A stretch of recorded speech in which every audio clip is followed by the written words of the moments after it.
The heroes of Irish rugby are not just the players. Sorry, Hugo.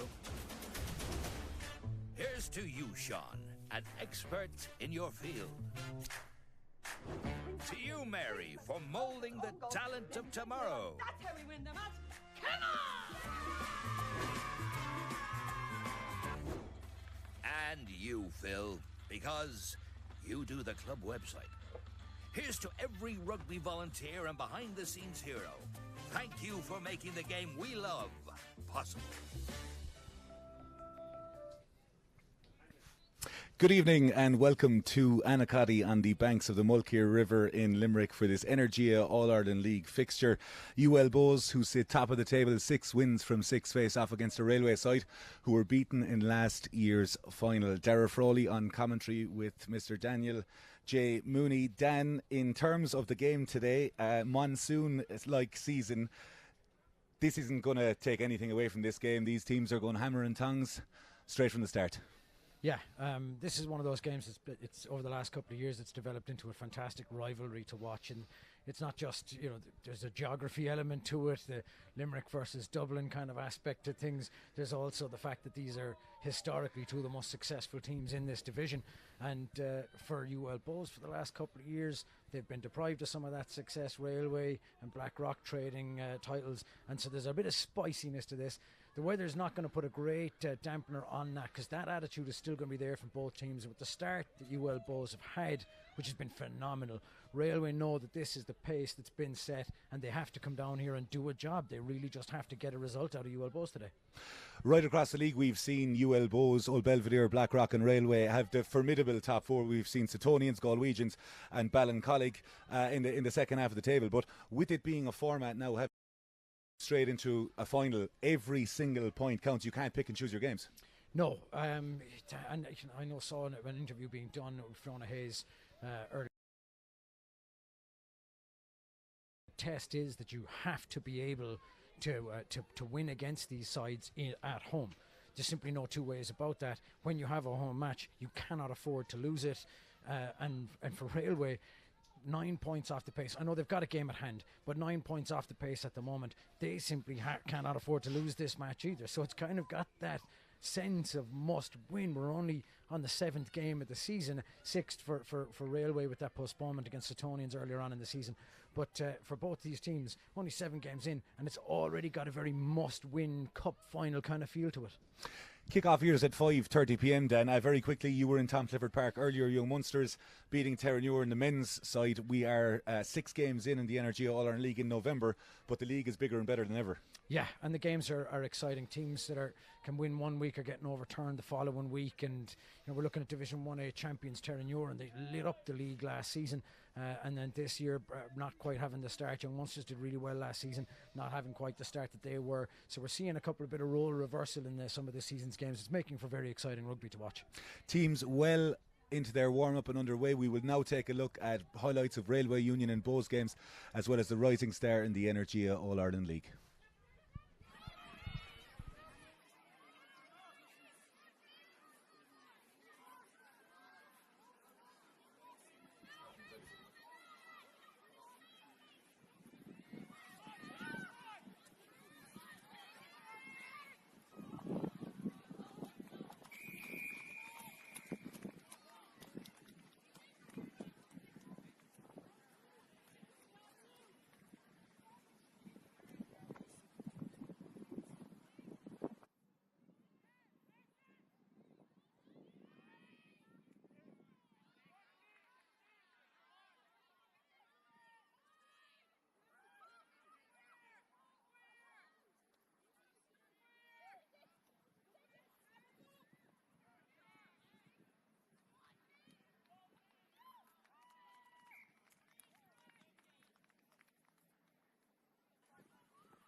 You came here to the 061, so we'll show you how to get things done. Came to the 061, we'll show you how to have some fun. You came to the 061.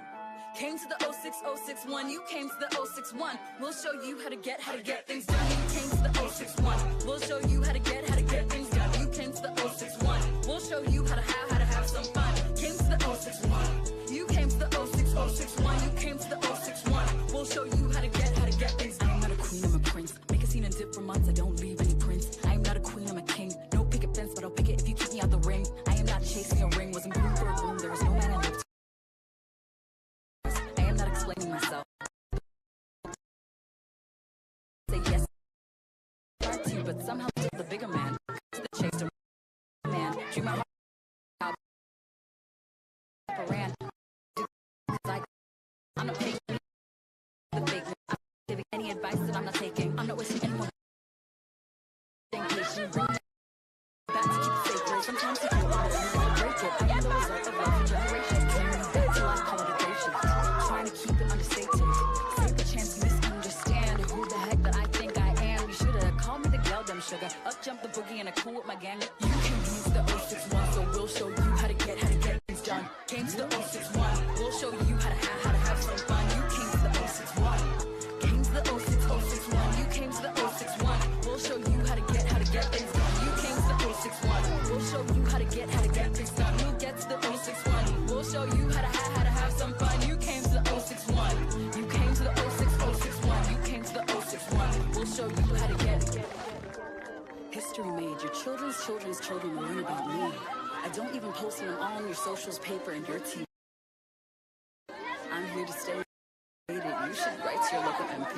Because your local MC writes constitutions and WAVs and MP3s. You should call me daddy at this point. I could diss you in TED Talk. Get a book deal for bars that I wrote in the notes on my phone. Make it look like a walk in the park. That is night and I light up the dark. No offense, but this is the Ark of the Covenant. Coveted, this is the future, beloved. Call me Era and beat all the Aryans out of your area. Clearing the air for you. They say it's humorous. I got a uterus. Call it hysteria. Find it hilarious that I have barely begun my career. Already bitten with fear of God. Odd. Just said I wanted to bar. What you afraid that I'll say with the time that I've got? You're a don, but you can't control yourself. You're a don, but you don't know yourself. You're a boss, but you can't share the wealth. With all due disrespect, I know that I'm fine and got bars. I know I got brain and got heart. That part, I know I don't have to try hard. You can use the 061, so we'll show you how to get things done. Came to the 061, we'll show you how to have some fun. You came to the 061, came to the 061. Yeah, so we brought in our WNTS players for a 2-day camp. So day 1 is to be testing and day 2 is more rugby. We split up our rugby today into under 18s and under 20s with the idea of figuring out where we are with those squads, seeing the gaps, and then obviously picking from the players in the current AAL and domestic game and the up and coming interprovincial series in February for the under 18s. The type of testing that we did on day 1 was very much centred around their physical performance capacities. We looked at their movement ability, and then we followed that on with some jump profiling to have a look at their rate of force development and reactive strength indexes. And we followed up with some speed work and an assessment of their aerobic endurance. For day 2 during the camp, we've got 2 rugby sessions today. We're looking at their core skills across the 2 sessions, and we're really trying to find and identify any gaps within the squad where their abilities lie, and again, so we can really just develop targeted programs for these athletes. So we have our 4 PTCs, or provincial talent coaches, who were appointed in May of this year. We have brought in a couple of extra external coaches from the club land and provincial land to give them an opportunity to be involved. It obviously takes a lot to bring all these players together, and it's great to give opportunities to all the other sides of the game as well, to bring them together and show them what it's all about at the same time. For us, it's about setting a baseline for this group. So it's a real first testing day as a collective. And as an SNC, we're just looking to find out what our baseline for this group is, so we can really target some individualised programming and interventions and ultimately make them better rugby players on the pitch. This is the very first camp that all these girls have been together. There's been a lot of excitement and buzz around, which is great to see. A little bit of nervousness too, but that's okay as well. The plan is obviously to have many more of these over the next coming years, even over the next year, to bring them in as often as we can, build the data, and just make great rugby players.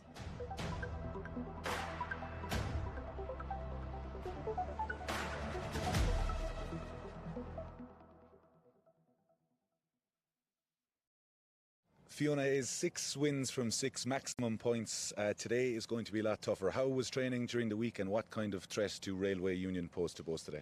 Wow, a huge threat for us. They're probably one of the best teams in the country for the last few years. Always a huge battle, especially down here for some reason. They love coming down here and beating us down here. But look, we're confident with how training went. The girls were in, we'd huge numbers out, kind of went through a few bits and bobs that we wanted to tighten up areas from the last game. So we had a couple of big wins, but obviously you miss a few parts that you want to work on. Then, you know, there's stuff happening in a game that you can't work on. So we're looking forward to seeing if especially our defence is up to scratch here today, because we know what a threat they can be. We've seen free-flowing rugby in the highlights of the games. Chisholm Aguero has been absolutely unbelievable. With the track here today, a field you're very, very familiar with, how important are both packs and getting on top going to be? 100%. I mean, that's my bread and butter as well, so I love that. So if that's not firing, I'm in big trouble. But look, they have a huge pack as well. I think the back rows in particular today are from both teams are very strong, and it's going to be a huge battle in that area. And we're really happy with the girls in the back row and the bench that we have. So we want to bring on a bit of firepower as well. So we're looking forward to that battle and seeing how it unfolds. Very excited. Good luck today, Fiona. Cheers, no worries. Stephen Costello, Railway Union don't suffer defeats, a 6-3 classic against Belleville a few weeks back. A lot of work to do in training, but how did that go? Yeah, look, it was a really good week. I think it was a bit of an eye-opener last week. We probably defensively were fairly sound. I think attackingly we probably didn't really fire any shots. I think that was kind of what we were disappointed about. And it was more chat this week about how we were going to rectify that. Obviously put that in play today and show what we can really do.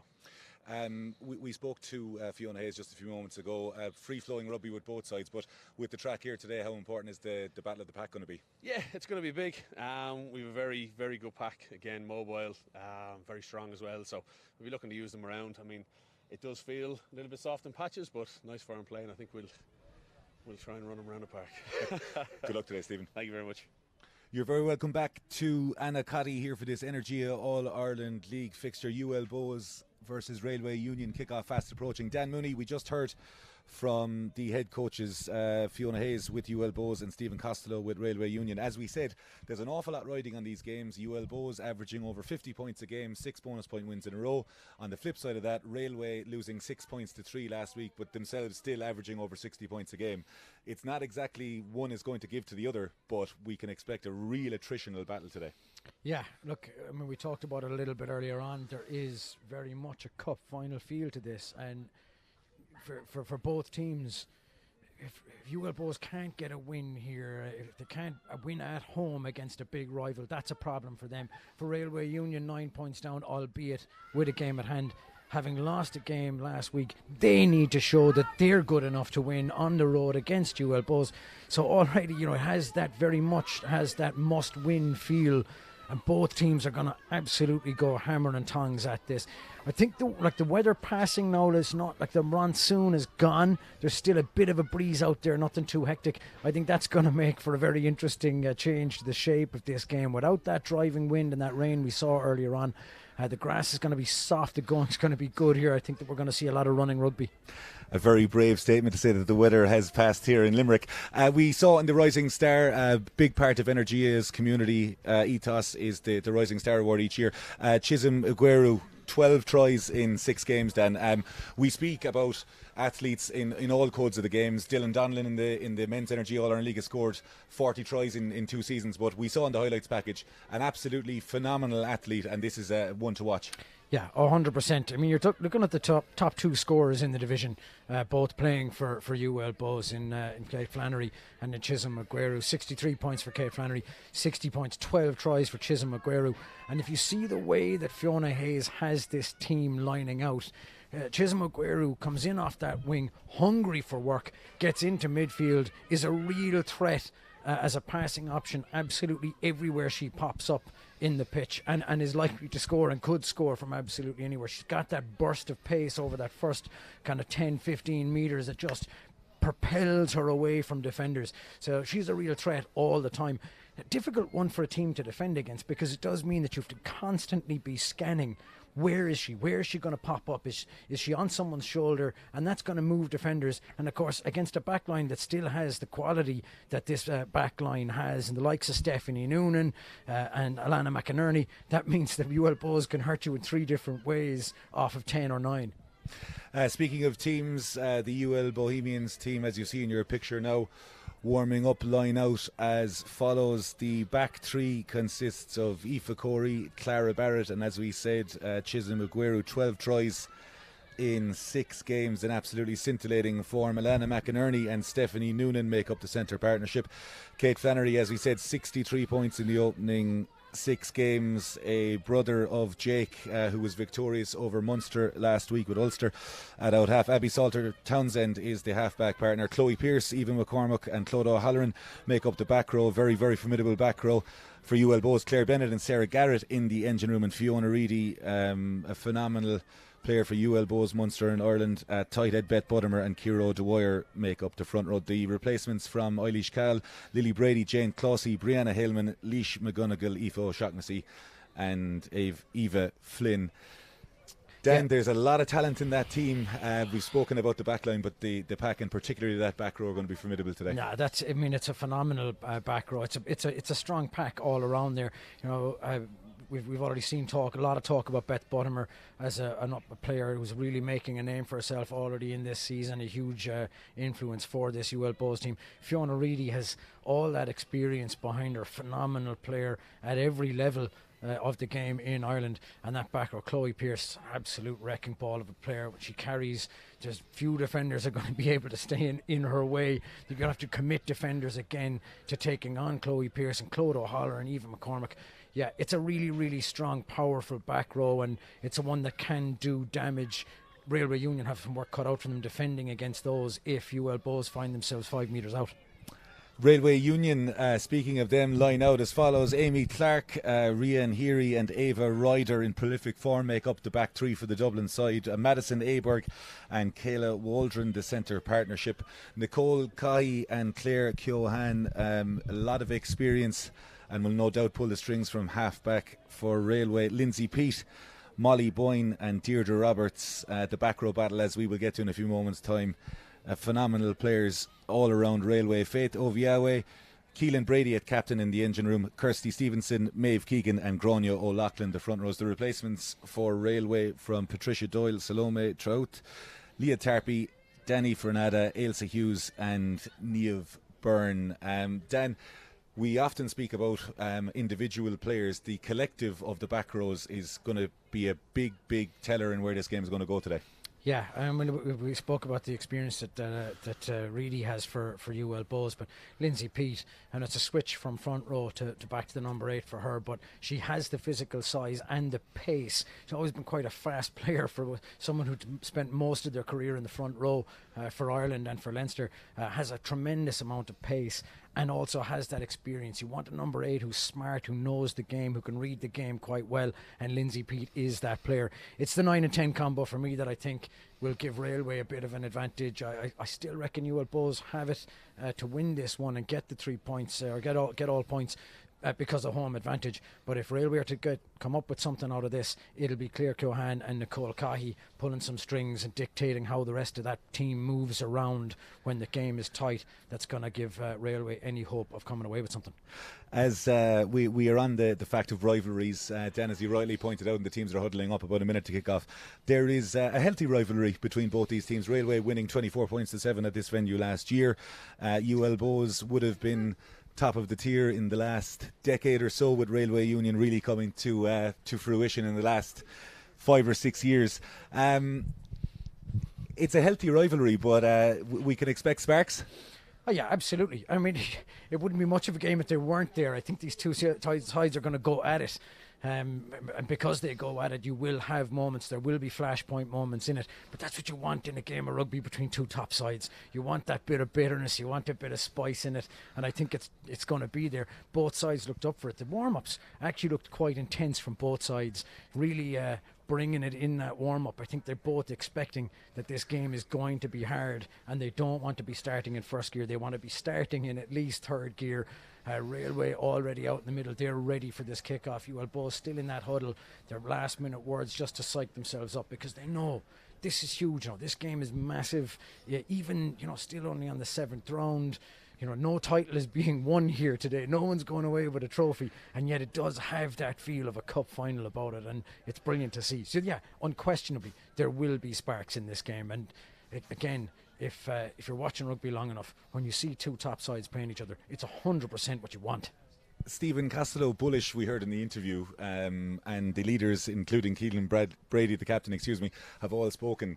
It's a good thing that the mic is on this side of the field because you can see some of the UL Bohs players, Fiona Hayes, out of that huddle, chatting on the other side. But psychologically, Railway, the message has been very, very simple. You'd imagine UL Bohs maybe tactically thinking about what way to play, whether into the wind. Yeah, it's a funny one.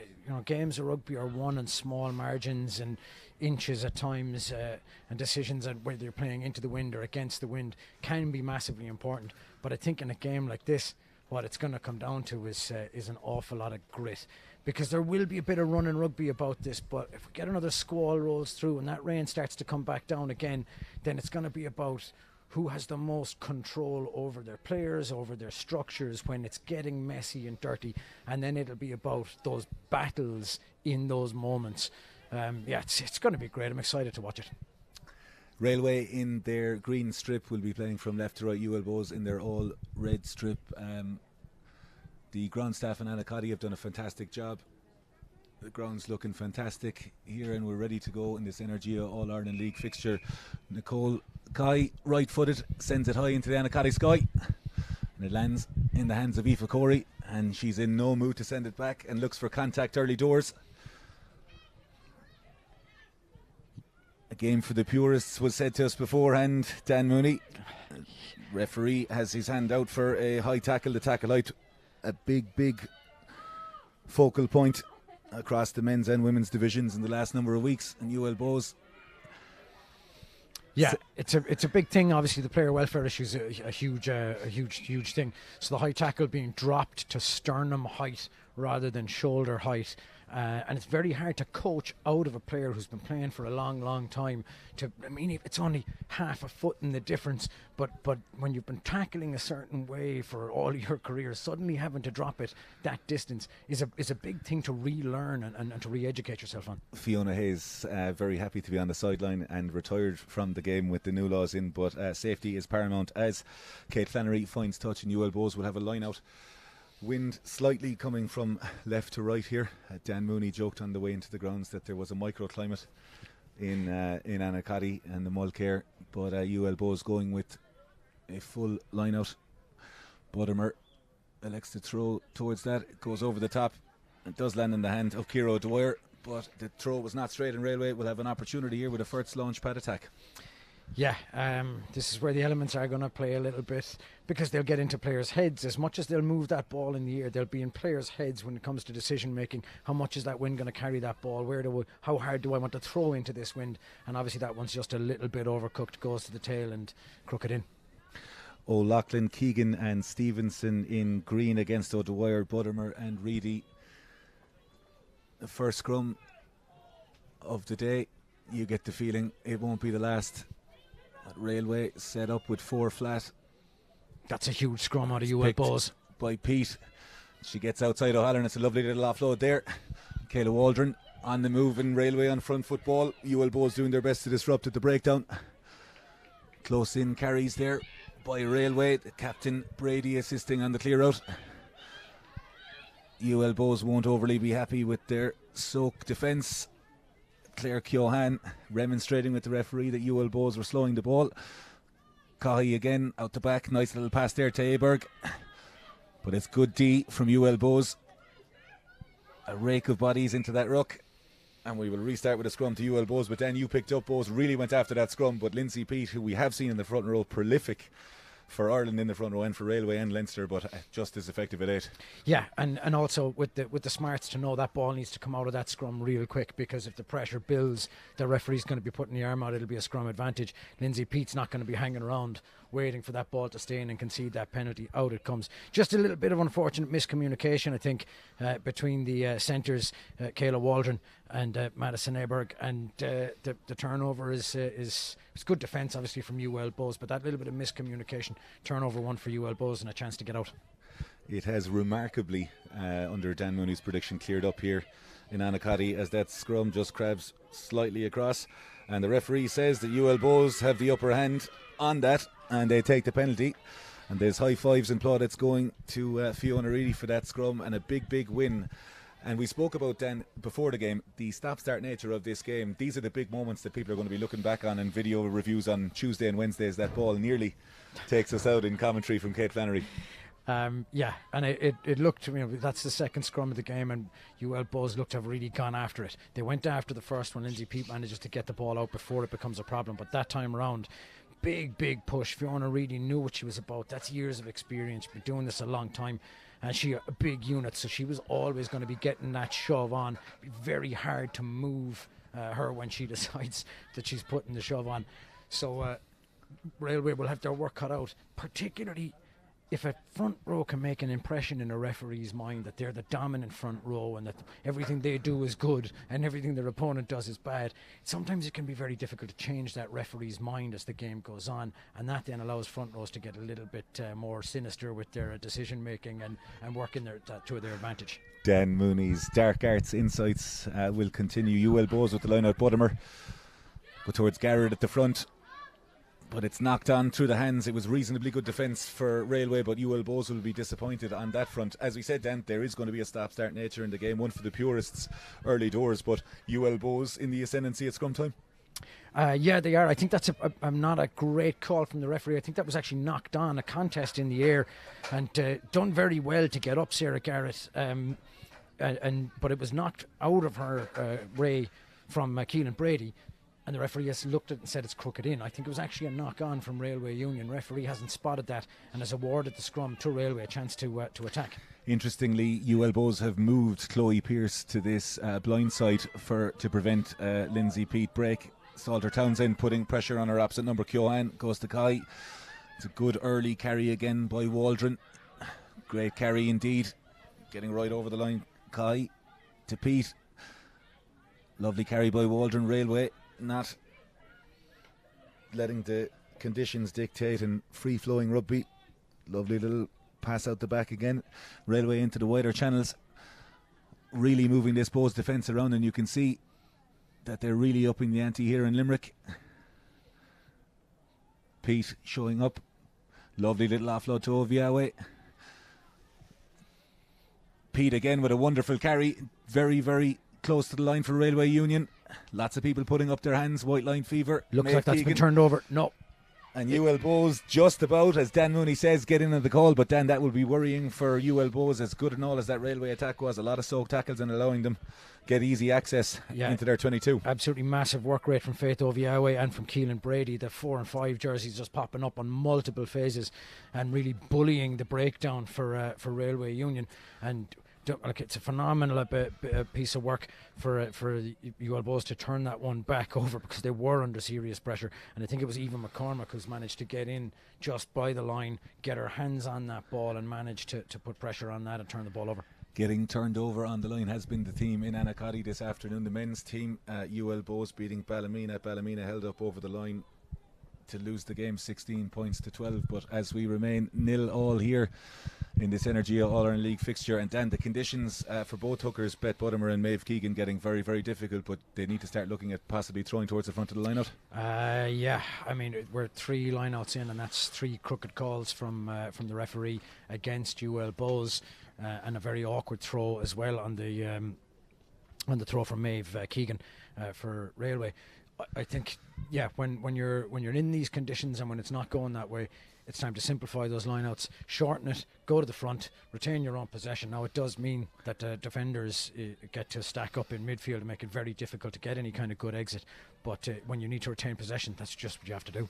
Railway going with a box set up from 10. Kai has Waldron and Aberg out the back, but they swarm around Kai. Pearce tried to have a go, and referee says there was a slight knock on Chloe Pearce with excellent work at the breakdown.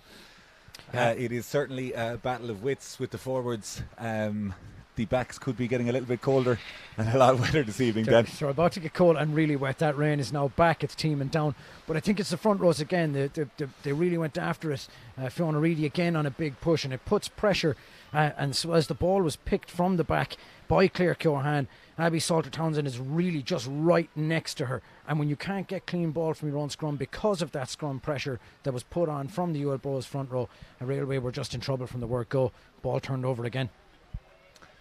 Control at 9 and 10 will be hugely important tonight. Salter-Townsend finds her half-back partner, and it's Noonan. Lovely little unders carry there. Railway certainly enjoying defending here. And Flannery sends that high and across the field in Anacali, but it's very well taken there by Amy Clark. But the referee again has blown the whistle to come back. He's called for time off here for a quick little word. Captain Molly Boyne, we're not mic'd up, but Dan, what was your take on that? I think there was a player interfering after the kick was made, the kick chase attempt. One of the Railway players has stepped in front of one of the kick chasers and blocked off. Referee was waiting to see would there be a knock on or was there going to be an advantage coming from the kick. When none was there, penalty from wherever that block took place. As we said, no love lost between these, and just to show you how difficult these conditions are, Salter-Townsend decided to take a quick tap to Sarah Garrett, and Kate Flannery says, let's keep our exit strategy, as Fiona Reedy marks the line out. A stop-start game, Dan, but still very, very intriguing to see both sides, and no love lost, as we said. No, it's tight so far. I think it will loosen up a little bit right now. They're all energy. They're all up for those breakdowns. They're all interfering. But as legs get tired and as this game goes on and that wind starts to take more of an effect, we'll see players slower to get to breakdowns. Gaps will open up, and then we'll see a bit of running rugby out of this yet. At the moment, very tight, a little bit nervy, a little bit cagey from both sides, and they're bringing the aggression. Lovely little throw jump by Railway. Ovia Wade slips through the hands, but she's done very well to recover. And Railway have set up. Kai, Pete, yet again, showing up. Little unders carry, so abrasive is Pete. Phenomenal career. Railway again electing to play close inside. That 30 defender, Pearce, does well to get to grips, and UL Bohs have set up defensively. Railway again look to build phases. It's a good carry by Loosehead O'Loughlin. Keohane again goes out the back this time. Good little eyes on the field, and Nicole Kai, right-footed, finds a lovely little touch. Nothing Chisholm Aguero could do there, and a little game of chess we're having at the moment, then. Yeah, and all the ball Railway unions, they have it. They've got possession of it. They're controlling that possession. They don't. Obviously, the tactic here is we don't want UL Bohs being able to move that ball out to attacking players like Stephanie Noonan, like Chisholm Aguero, and so they're trying to control that possession as much as they can, and then for fear of overplaying, lovely little dink over the top and put pressure back on a line-out that's already been under pressure. Bohs through Buttimer go to Clodagh O'Halloran, the open side with the scrum cap, and Fiona Hayes will be much happier with that set piece. The line-out is now over as Bohs go forward. A very good foundation build there. There's a breakaway. Railway don't technically have to move out of that. From the maul, referee thinks otherwise. And Chloe Pearce looking for a quick tap. Chloe Pearce is off on a gallop, and for the first time tonight we've seen the ball move. Ball goes to O'Halloran. Moved out the back towards Corey. On the right hand wing there is Clara Barrett. Very, very dangerous with ball in hand. Try scorer this season as well. And the referee says that Railway were over the ball there. Dan, you're at your... Yeah, that's a really outstanding piece of defensive work from Deirdre Roberts, because the break was on. It took literally only seconds. She had a split second to get over that ball, which she just about manages to do. There's plenty of support players coming in, but they couldn't move her fast enough. Referee looks at it and says, you know what, she did have her hands on it, I'm going to award the turnover. But that's the first time we've seen UL Bohs move that ball, and you can see Chloe Pearce knows well they're strongest when they're moving that ball. She doesn't want to hang around. There's not going to be a line out. We're not kicking for the touch. Move it, get the tap and go. Move that ball. Cahy absolutely sends it downfield, but it's well marked by Barrett, who's off on another gallop. That rain driving into the faces of the UL Bohs players. Not much wind there, but Railway win that defensive chase. And UL Bohs are just outside the 22. Reedy carries and Pearce latches on. That's a good carry. The tight head and 8 combining. Salter Townsend working towards the right, perhaps looking at an exit here. Kate Flannery working well with proceedings, but Railway really making a nuisance of themselves at the breakdown. Flannery with a little chip kick over the top, and that is touched by the scrum half, Claire Keohane. But we will come back again. Discipline an issue on both sides here, Dan, and you can clearly see Railway very, very tactical, wanting to play the ball in behind it, but UL Bohs trying to play at every opportunity. And again, tapping from the ground and moving, because this is what they want to do. They want that ball moving. They want to suck in some defenders and then unleash that back line that they have. Pearce, again, keep an eye out for her stats the whole way through the game. From minute 1 to 80, Flannery. Bohs looking to go wide. Noonan, nice little unders line there by McInerney, but Railway standing up to the test so far and really focusing on that chop and tag at the breakdown to slow UL Bohs ball. Bohs still looking to go through the attack. Good carry by Beth Buttimer.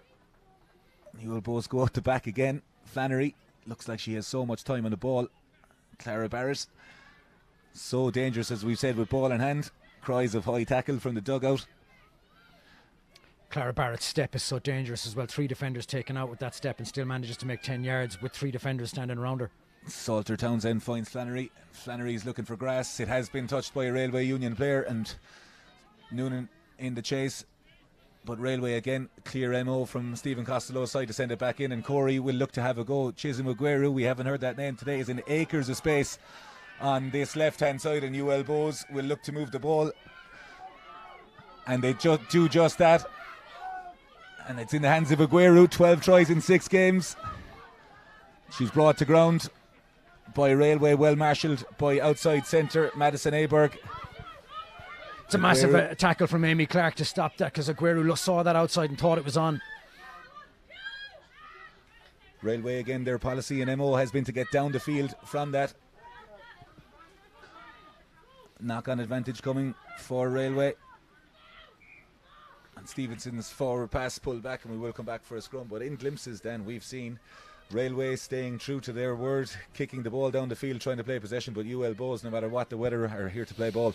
Yeah, 100%. This is the tactic. This is what they know they have. There's weapons all over this park in terms of ball carrying and in terms of pace, and they really want to get that ball through their hands and move it. Railway Union know that that's a strength that they have, so they're trying to reverse that, turn it against them, make them backwards, make them work inside their own 22. Very hard to score a try when you've got the ball inside your own 22. So that's where Railway want that all the time. UL Bohs, though, when they move it, are showing little glimpses, and I really think Amy Clark has absolutely saved the day for Railway Union there, because Aguero beat her own defender, and then the covering tackle from Amy Clark had to be perfect, and it was. Lots of girls and boys here with the excitement when you saw when Aguero got the ball that there was the heightened sense of what's going to happen here. But Railway so far have kept her at bay as they really go after that scrum. Ball is off the foot, but that looks like it was going to go straight out. But the ball is straight out, and we'll come back for a line out for UL Bohs. Once again, it's that scrum pressure. Once again, UL Bohs are targeting that scrum, and every time they go after it, Railway look like they're in a little bit of trouble, and the ball is not controlled coming out the back because they're under the pump a little bit, and they're forced into making bad decisions. They will not be pleased so far, Railway Union, with how that front row has coped with the pressure that Fiona Reedy is putting on them. And Fiona Reedy gives the call to Buttimer. They go on a throw jump, and it's tap back, old-fashioned. Salter Townsend to Flannery, and Pearce midfield, lovely little offload there, ties down 2 defenders, and UL Bohs are just over the 10-metre line. Good clear out again there by Pearce, been to the 4 of everything. Good for UL Bohs. Flannery decides right-footed. Clara Garrett does pick up the ball. Moving at the speed of light there was Clara Garrett on the right-hand side. Townsend to Buttimer. This is really good tight play from Bohs. It's not something they've been doing all game, but it's excellent now. Flannery again using the pod in the middle. A good carry there by Bennett. Bennett and Garrett in the second row coming into the game more and more. Flannery again, more time on the ball to Noonan. Lovely little line there. Fantastic play by Lana McInerney. Railway really targeting those breakdowns 20 metres either side of the touchline. McCormack with a big carry in midfield, and UL Bohs for the first time building phases here. Flannery to Garrett. Aoife Corey chopped down there. Really, really big tackle by Ava Ryder. Prolific with ball in hand, but likes to get stuck in defensively as well. Kiro Dwyer. Sharp intake of breath from Dan Mooney after that tackle. Happy to be in the commentary box. Flannery to Noonan. So balanced with the ball in hand. Centre partner McInerney looks to get the clear out. Railway doing their best to slow the ball and can set their defensive line. Townsend again. Bodimer double tackled and possibly taking the 9 there. Well, it certainly looked as though the 9 was played on that occasion, and I don't know if the referees missed that one. Aoife Corey, Chisholm Aguero outside. Little bit of dark arts there on that side to block in. Some expletives, all part of Saturday Night Lights here in the Energy All Ireland League, Dan Mooney. But as we see there, Ryder with an unbelievable tackle on the other side, but Bohs getting the ball in hand, going through the phases and still looking, growing into this game. Yeah, that's what it is. They are growing into it. Railway Union brought a level of physicality in that early in the game where they were stronger at the breakdown, committing players to it, getting really aggressive. And Bohs was so keen to get the ball out the back that they weren't doing enough phase play. They weren't retaining enough possession and building phases, dragging in defenders. But we've seen them grow into that in the last 5-6 minutes. They've allowed themselves to do that and use the forwards that they have and the heavy carriers that they have to make Railway make the tackles and suck them in, keep them narrow, and then try and spring out wherever because they have the weapons in the pack and in the backs. Both sides getting some Saturday evening refreshments. Words of wisdom from Chloe Pearce and Lindsay Pete on both sides. Dan, as we said, UL Bohs scrum on top there, but Railway Union know if they can play territory, if they can play field and put UL Bohs under pressure. They're showing up massively physically. They'll be happy enough with his opening 20 minutes, Stephen Costello will. Yeah, absolutely. I mean, the ball hasn't been inside their 22, and that's, you can't lose a game if your opponents don't have a ball inside of 22. So they've done really, really well to keep a player, to keep UL Bohs out of that 22, and the physicality has been absolutely outstanding. Unfortunate to see a player coming out of the game very early on. And Bronio O'Loughlin, the loose head for Railway Union, looks, we will bring you whether or not that is a permanent change or a rolling substitution, and she's replaced by Patricia Doyle, number 17 for Railway, that comes into the game, who will cover loose head and hooker. Yeah, that's unfortunate, and just a symptom of how hard both teams are going at it at the breakdown now. Railway committed players, and they were determined not to lose that, not to concede from where they were. They fronted up. It's questionable about whether or not they played the 9, but referee doesn't see it, then it doesn't count. Scrum right in front of our commentary position. Ball in hands of Clare Keohane, but an early engage by Railway, and Salter Townsend and Keohane. No love lost between those two. And Fiona Reedy says, let's scrum, and why not? Yeah, I mean, this is what happens again. A picture's been painted. We said it a little bit earlier on. A picture's been painted for this referee as to who the dominant front row is, and he sees the early engagement because he's watching for it, because he knows the team that's not dominant in the scrum needs every advantage that they can get, so they've gone a little early to get that advantage, get that momentum, and he's pinged him. Fiona Reedy knows now that's in his head. She's going to want to target that. UL Bohs, Flannery has Stephanie Noonan just outside her, but Railway having a real go at UL Bohs there and getting that penalty, and you can see Oviawe and Brady on what it means. The commentators curse Dan Mooney, but Railway really with a big win there, and you can put that down to the introduction of Patricia Doyle. No, it's fantastic. That's exactly what they needed. The whistle's been blown against them a few times. Momentum has been against them a few times. And this time around, they were determined. As I said, they were determined not to concede when they were just outside their 22 and UL Bohs were in possession. And they committed. They fronted up and turned that ball over. Same again here. They were determined not to lose that scrum. Fiona Reedy issued the challenge by saying, we're going to go for the scrum again. We're going to go at you. And Railway Union went, all right, well, let's see. This is what we've got. Nicole Kai finds touch just inside the UL Bohs 10-metre line. Very interesting to see the body language of sides defending off the ball when they're lining up at scrum and line out. They're naming each other out here. You can see it in the wide angle shots. But Railway, Oviawe and Brady, the towering second rows in the middle of the line out, and they go for the throw jump again, and Oviawe, good little line out. And it's the fake maul, and it's a bit of a seatbelt tackle there. Kiro Dwyer won't want to see that again on the video review. Kai to Pete. Pete clashes with Pearce for the first time. It's taken 22 and a half minutes. Kali again. Boyne, the captain. Doyle, throws to Oviawe. Keohane again in Railway. Building phases here. Kali attacking the line. Lovely little unders line. By outside centre, Aberg. Been hugely physical on both sides of the ball as Aberg. And Keohane has seen something here with the right foot. Yeah, I knew the advantage was there. Thought there might be a bit of a chance to expose some of the UL Bohs defenders a little flat-footed, but didn't come off. Fine, it's worth trying out when you have the penalty advantage coming your way and an opportunity to get further territory or maybe even aim at the posts. A discussion being had between Kai and Keohane. About 28 to 30 metres. No mathematicians amongst Mooney or Frawley this evening. Certainly not. Railway Union still yet to signal. But the way that Kai is shaping, she will be aiming for the corner here. We'll try and get every inch out of this. Right-footed. And Railway Union will have a line out just inside the 22. Dan, in terms of speaking and making moments count, the red zone is something that's spoken big time. Railway have gotten in once on a night like tonight.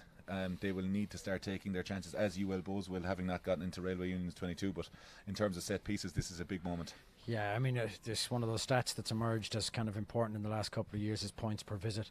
And so far, Railway have 0 for 3 visits, and they were right on the line at one point, but 0 points for 3 visits to your opponent's 22. When you consider UL Bohs have 0 for 0 visits, you know, you get in that red zone 3 times, you're not going to get that many chances as the game goes on, and the fewer points you're getting, the less likely you are to win this game. So they're going to have to convert some of these visits into points sooner rather than later. Keegan's throw was a little undercooked, but UL Bohs managed to get a hand in there. Referee says it's fine and we play on. Railway do have the ball here on this side, and Lindsay Peat is the chosen target. Bounces off the first would-be tackler, Claude O'Halloran, just about gets to grips with her, as we've seen. So abrasive in contact is Peat. Yeah, and she's big, but she's not that physical. It's just the technique she has for getting through tackles and getting out of tackles and brushing players off her. Really has that aggression in contact. It's outstanding. Kai standing behind the scrum, behind the ruck rather, ready for a little swing if it's on Oviawe with a carry again. Railway really focusing on that unders carry, softening the shoulder of UL Bohs, and Kai with a little dink over the top. They've seen Aguirre backtracking. Ifakori is there as well, does very, very well with a dodgy bounce under the lights here in Anacati. 0-0 after 26 minutes, but a hugely physical encounter thus far. UL Bohs in the hands of Fiona Reedy now. First sidestep of the game by the tight head gets her outside the would-be tackler of Railway Union, Kate Flannery, again calling for cover as the right-footed big chasers, but Flannery makes touch just outside the 22, and Railway will build again. Difficult conditions line-out wise, Dan, but both sides persisting to throw towards the middle and back. Yeah, I guess there's a game plan behind that. I'd be switching it up, going for the shorter lineouts. But obviously both sides have a game plan built, and part of that game plan is they need to not have those defenders, extra defenders in midfield. So they need all the forwards in the lineouts defending potential mauls, rucks, etc., etc. So it hasn't been going to plan. I think the wind and the rain have favoured Railway a little bit, but they haven't really turned that into points. They haven't managed to make that count. They haven't used the elements quite as well as you might have expected them to. And I wonder if it persists into the second half, if we'll see UL Bohs using that a little bit more to their advantage. Claude O'Halloran receiving treatment. Was a big collision between herself and Lindsay Peat in the 22 just there, with Stephen Costello on with words of wisdom for this Railway side. Both defences and attacks still trying to figure each other out, but as we said, in terms of making things count, Railway will look back at this, and you could imagine Stephen Costello, head coach, is saying, not that we need to score, but let's make this one count. Yeah, again, we don't want to harp too much on the concept of the points per visit, but as the game goes on, you've had this territory, you've had this possession. When the scoreboard isn't moving, that becomes increasingly demoralising and disheartening for a team. With all this possession, all this territory, ball hasn't been inside Railway's 22 so far in this game, and still the scores are level, and that's going to be very, very disheartening, particularly for the two working in the second row, because the amount of work Faith Oviawe and Keelan Brady have done has been absolutely massive in this game. In the pouring rain here in Anacotti, we do remain scoreless, but it just goes to show you how difficult those conditions are. Railway did persist with throwing towards the middle of the line-out. UL Bohs getting a jumper up. Maeve Keegan's throw crooked on that occasion, and UL Bohs will have a scrum to exit in their 22. Mindset, Dan, has been a big thing in Irish rugby at all levels over the last number of years. In a stop-start nature like this game, the players would at sometimes tune out once or twice. You'll know more about it than I do now, having played to the level you played at. But concentration has to be there when you see it slipping as the game goes on. And we knew this was going to be an attritional game. We knew this was going to be a big battle, and legs will get tired eventually. Bohs through Pearce, make a move. Railway through Kai, no love lost. Love to see an out half hitting a counter ruck. Flannery with a lovely right boot there. The bounce is very, very awkward. Full back Amy Clark and Railway, and UL Bohs just about win that race. Noonan slips through the tackle, and Amy Clark again, a marauding run by the full back for Railway. Kai directs to go left. Doyle again has been brilliant since she's come on. That replacement looks to be permanent. And the ante has been up slightly here in Anacotti. Lovely line by the captain, Brady Oviawe, our second row partner. And Railway again varying it up, using both sides in a zigzag attack. No real shape, which is good to see, playing what's on. But the referee, sharp blow of the whistle. We hope players are okay there. But wonderful kick by Flannery, well fielded by Clark. And we've seen individual brilliance there from the 15, breaking through those tackles, and a real good player to watch. Yeah, we have, but we've also seen, as you had just mentioned before, one of those loss of focus moments, because there's a big chase. I think it was Noonan who's come up from the kick over the top from Flannery. She's come all the way up, and she's there to make the tackle, but gets her technique wrong, and Clark steps out of it. And those are one of those kind of loss of focus moments. She's in the right place, she's physical enough to make this tackle count, and the head just switches off for a moment. Amy Clark steps out of that tackle, and suddenly Railway are dominant, even though that kick had and should have put Railway under pressure because the kick chase was so strong, but because the tackle technique wasn't there, that lack of focus in that important moment, Railway come away with it and offer number of supporting runners. That's the kind of stuff, when you switch off for just a second, momentum switches, and when that momentum switches, that can cost you. We see at the top of the screen Coach Fiona Hayes, like a politician, in to have a little word with the referee. But in terms of the tactics, neither coach will be too displeased, but both coaches happy enough with how their teams have played. Obviously Railway, we've spoken and harped on about the points, but will Fiona Hayes be happy with how UL Bohs have played in this opening 30 minutes? I don't think so. I think they haven't conceded, and that's massive, considering they've been inside their own 22 for considerable portions of this game. They've defended well whenever Railway have looked threatening, and they've limited Railway's options. They put pressure on Railway's possession when they're in the 22. They've done really, really well there. That's all excellent. We've seen moments, little glimpses of what UL Bohs are capable of doing when they have the ball, but not enough of them. And if you're UL Bohs, you're going to be looking at this and going, why aren't we going to the weapons that we have? Why can't we keep that ball? Why can't we retain that possession a little bit longer to use the weapons at our disposal? Because at the moment we haven't seen enough of that out of UL Bohs, and Railway are doing really well to just retain that possession and keep their threat level high. We will resume with the scrum, the ball in the hands of Claire Keohane. Railway setting up with Waldron and Aberg very close to Kai, the winger on this side. Heary very close, and Pete gets gain line ball. Death Taxes and Lindsay Pete getting gain line ball. Molly Boyne, the captain. Brady outside, doing very, very well on the breakdown. Railway getting good yards here and are just inside the 22. Deirdre Roberts gets outside the tackle of O'Halloran, is brought to ground by McInerney, and Railway are in the groove here in the 22. Kai, nice little line there from Waldron. Not over committing to rucks or Railway, but captain again, Keelan Brady, carries well. Boyne moves the point of attack. So far the UL Bohs defence has stood up to it. Pete and Pearce clash again, assisted by Sarah Garrett. It's a case of who will blink first here in Anacotty, and the ball goes out the back and over the shoulder of Aberg, but the referee says the ball went back there. But UL Bohs look to have countered on that. Plenty of officials on the sideline in red and green giving their opinion on that, but it's play on here in Anacotty in this attritional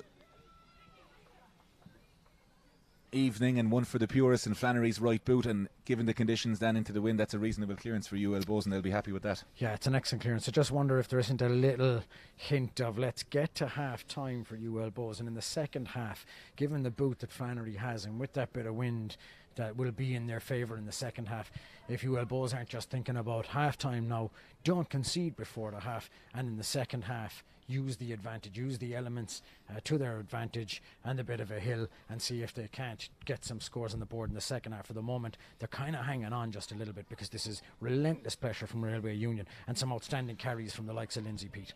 Great steal on the line out there by Sarah Garrett, getting up in front of Oviawe, and the battle of wits in that, and Pearce with a big carry there.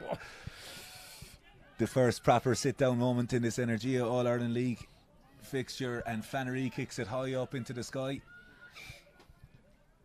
but the whistle has gone, and the referee has said that Railway Union were offside, and Flannery will now have the opportunity, if she wishes, to kick to the corner. But we have seen UL Bohs tap and go. But Dan Mooney, we spoke about Lindsay Peat with ball in hand, Chloe Pearce every bit as prolific. Yeah, and we talked about both of these players before the game started, that from close range they're dangerous when the try line is begging. But if you're in the open play, even back in their own, if you are not on the ball trying to get your body position and your tackle technique right, Chloe Pearce will go straight through you. And Pearce again on the ball, carries straight into Waldron. No stranger to the contact herself is Waldron Flannery. Nice little pass out the back to Noonan, to Corey, and Aguero has the ball. Lovely little handoff, and Aguero is off but just stands into touch. You almost get the sense from Railway when Aguero gets the ball there's a little bit of panic, but when she's in his big celebration moments. Yeah, I mean, they're celebrating that one like it's a try scored, and why wouldn't they? Aguero does look like she's going, and once again, it's the cover tackle from Amy Clark. Clark's job has obviously been, when Aguero, when the ball is going out that way, you need to be in a place to make that tackle. That's the second time she's made a massive covering tackle on Chisholm Aguero's carry to prevent what might have been a try. Keegan goes over Oviawe.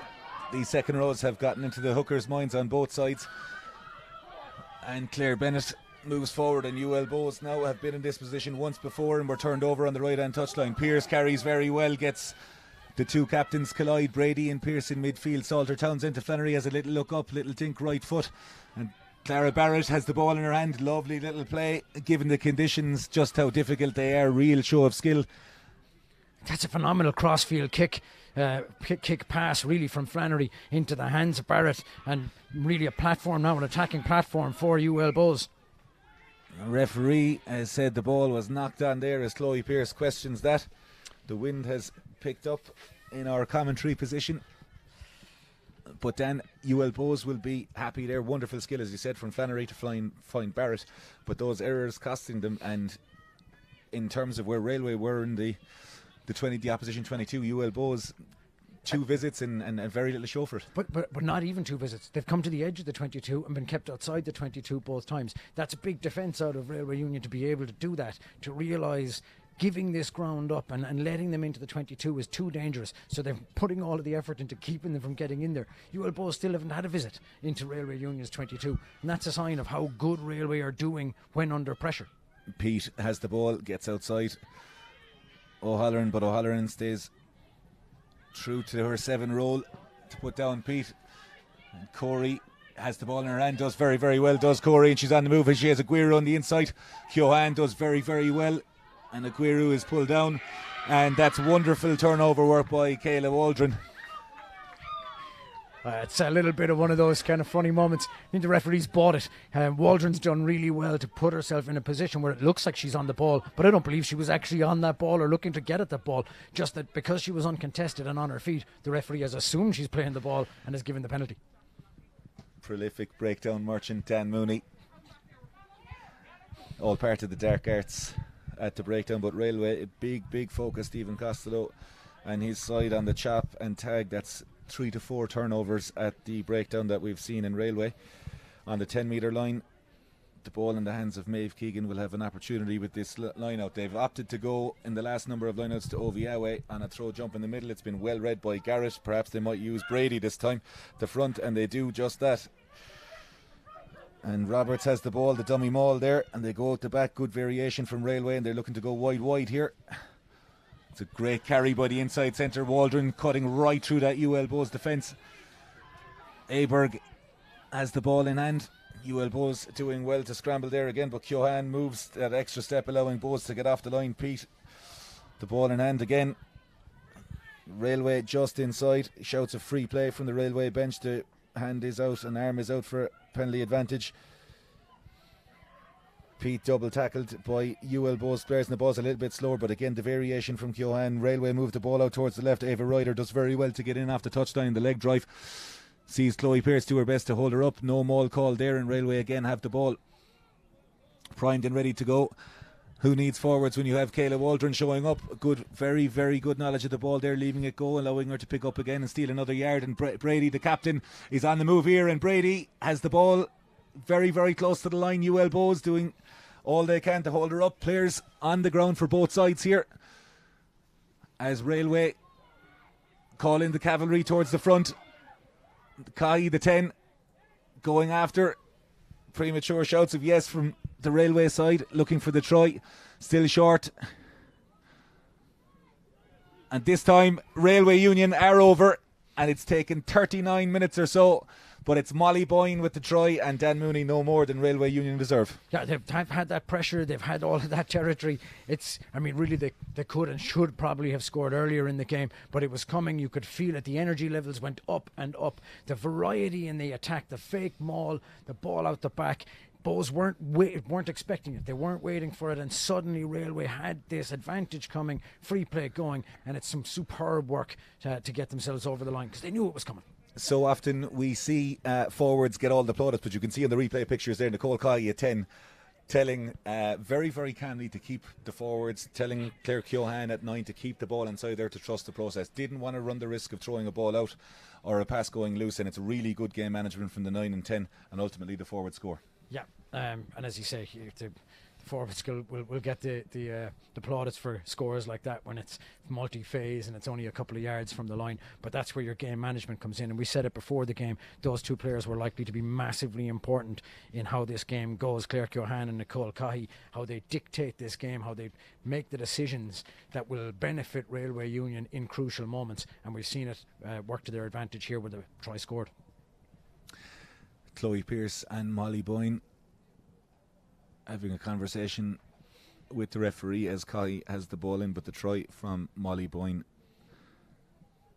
the first score of the evening, and it's 5 points to nil. We did say before that Bohs were averaging 50 points a game. Their average points conceded 5 points, and Railway Union, as we said, averaging 60 points a game, but then lost their last game 6 points to 3. The energy of All-Ireland League Dan does throw up many surprises, and this is absolutely a game for the purists in the first 40. Yeah, it is, but considering the possession that they've had and the conditions that have been in their favour, this will not have been a hugely successful half for Railway Union. They've had so much ball, they've had so much territory, they've had that wind behind them, that's been working in their favour, and so far all they've managed to do is put 7 on the board, and a little bit unfortunate for Bohs to concede before half time. They'll be raging at that, but still only 7, considering they've spent most of this game inside their 22. You'd have to say that on balance, Bohs will be happier about this. Nicole Kai with the conversion has been brilliant all evening so far. The introduction of Laois McGonigal for UL Bohs is on as the ball is kicked long and left to Railway, and it's McGonigal, an instant impact defensively. Claude O'Halloran doing her best. It's the first time that Railway have been in their half of the field defensively, as Lindsay Pete is turned over very, very well there by Ciara Dwyer, making amends at the breakdown, and it's Beth Buttimer carries there, cries of outside the right shoulder. Kayla Waldron doing well to slow down the ball again, and Flannery Pearce with a big collision with Railway. and not rolling away there. The call made by the referee. Nice little unders carry by Eva McCormack. Forwards have gotten through so much work here. An absolute bedlam at the breakdown. We will go back for a penalty for not rolling away here, and Flannery has the ball in their hands. But this is perhaps the try conceded there, has kicked UL Bohs into life, and off they go through Flannery here. Nice little line, but it's knocked on the way into the 22. And Railway will have an opportunity here. Dan, we were just saying that perhaps that score by Railway Union will spark UL Bohs into life. It did, but to an error. And Keohan, right-footed, doesn't find touch. But Clara Barrett does very, very well. Steps on the inside, evades the first would-be Railway Union tackler. But Ovia makes up for her teammate. And in terrible conditions, the skill level. Once again, Barrett's step is outstanding. She sees the defender coming up. She knows exactly what she has to do to get herself the extra half an inch or half a foot and then break. Flannery moves it out, and it's Noonan on the way out. The vice captain does very well. Ball in two hands, making it very difficult for Railway to get a shoulder in the tackle. It's offloaded there. Railway scramble defence, very good on the right hand side. O'Dwyer. Body fight, a big emphasis to stop any would-be jackler. Flannery again, wonderful little show and go, and how she got that pass away we'll have to see in the replay. UL Bohs now firmly with ball in hand, alive and kicking in this game. 7 points to nil down. Flannery has Noonan outside her, has Pearce outside her as well. Pearce goes, lovely little pass there, but it's just knocked on by Alana McInerney. And the skill level for UL Bohs, they're backing themselves, but those errors are critical, particularly in the areas they're making them. It's the try line is begging there. If that ball moves through the hands, if that one gets to where it needs to go, Bohs are certainly going to be putting making serious questions of the Railway defence in the corner, and they're just a little bit unfortunate. But they have, as you mentioned before, been kicked into life by the conceding of the try, because now they're playing the kind of rugby that their coaches will want to have seen them playing. This is the kind of stuff that they're capable of doing, that they want to see more of. The picture is crystal clear on your screen, but it has not cleared up. So Dan Mooney's prediction of a clear night here in Annacotty and the banks of the Mulcair River. But interesting to see, we spoke about moments where teams switch on and switch off. Almost too much time to think about what UL Bohs are doing with the knock-on. Flannery doing extremely well to get the ball over the right-hand shoulder, but they'll be very, very disappointed there with Chloe Pearce having the calibre of talent outside her for that ball to go to ground. Yeah, I mean, there's more than enough defenders, or more than enough attackers waiting. There's plenty of options there, and UL Bohs, this is what they do when they're playing this game. This is one of the weapons that they have. Move that ball, get it to hand, tear defences open as quick as you can. That's what they're like. It's the thing that they do. And then at a crucial moment, when they're about to show what they're capable of, ball goes to ground. But again, conditions will play a big part in that. UL Bohs physio John Holland rolling back the ears there with that jog off the pitch on the right hand side. Looks like Aguero's been switched to the opposite wing. I'm just wondering if UL Bohs have some kind of a plan up their sleeves here.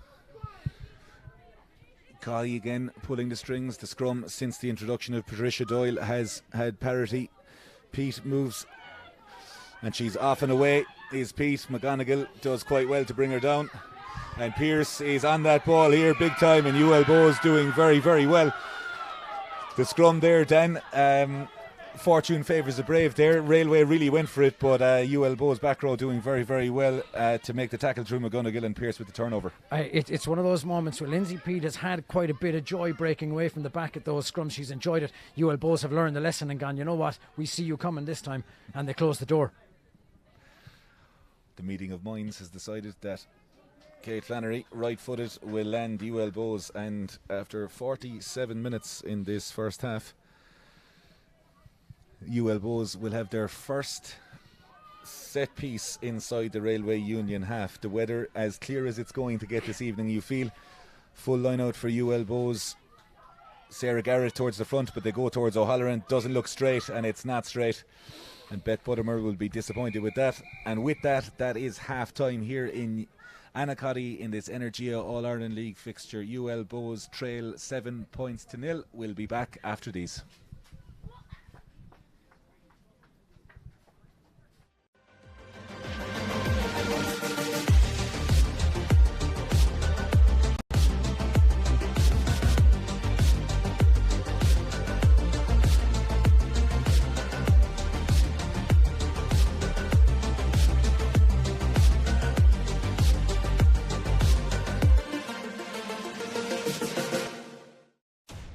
heroes of Irish rugby are not just the players.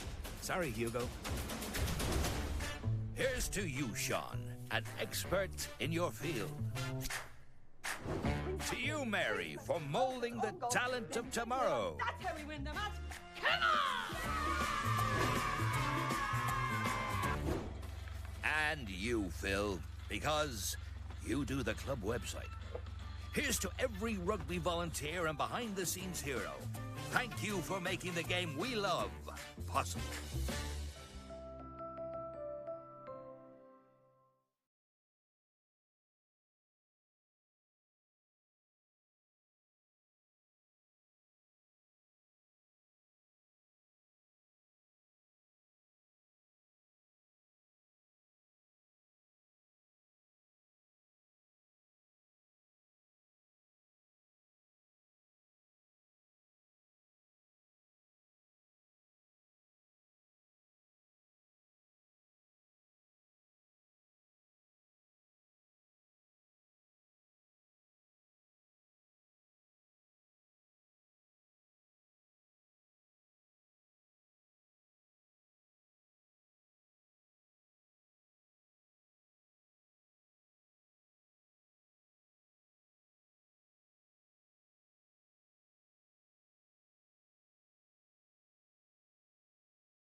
You're very welcome back to Anacotty and its Energia All-Ireland League fixture. 7-0 in the first half. The try coming through Molly Boyne towards the end. And UL Bohs restart. The weather has dried up somewhat, and the team talk from Fiona has certainly resonated with Eva McCormack. Physicality has been to the fore here, but it will be who can take their chances winning the 22, the team in the first half. Lindsay Peat starts as she finished. Keohan Railway going through the phases here as Kai surveys the backfield. Railway's exit strategy in the first half to find grass was very, very good. And Kai again, bit of a loose kick this time, but the bounce buying enough time. Leash McGonigal is met very, very hard by Oviawe, and the ball is knocked on. You could almost see the puff of the cheeks as the ball was dropped, but little errors like that will give both sides a lift, and on this occasion Railway would be very, very happy to profit from that error. Yeah, it's a massive work rate from the second row. Oviawe just getting up there and putting that pressure on, puts a big, huge hit. As we said it in the first half when UL Bohs were doing so well with the scrums, you when you put pressure on teams, it forces them to make decisions and to throw balls that perhaps they wouldn't normally do, or play a way that they wouldn't normally play, and that's forced the error. And a poor enough start now from UL Bohs, they won't be happy with that. They'll want to use what bit of elements they still have to their advantage in this half and try and get some scores on the board, and this won't help. Railway Union, as we said, the introduction of Patricia Doyle is a permanent change. Gráinne O'Loughlin limped off, hopefully not too bad an injury there, but Doyle has certainly changed the complexion of the set piece, and Kai will have the opportunity to land Railway just inside the 22, which she duly does. And Dan, you mentioned second rows and front rows. Second rows obviously being the most important position on the field. Yeah, you would say that. Railway have shored up big time and look to have really sharpened the tools at half time.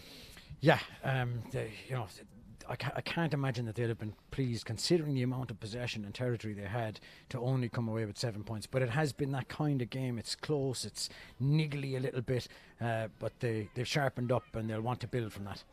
Oviawe again takes it. UL Bohs elect to stand off, and Chloe Pearce, good knowledge of the laws, again gets back in to stifle the Railway Union ball, but they go again through Pete. UL Bohs defenders just a little bit on their heels there, and you don't want to be that against Pete. Chloe Pearce calling for help on the blind side, but Railway go wide, and it's a very, very good tackle there. Jane Clossy on the field. Railway did score through the pick and go early in the first half, about 9 metres from the line.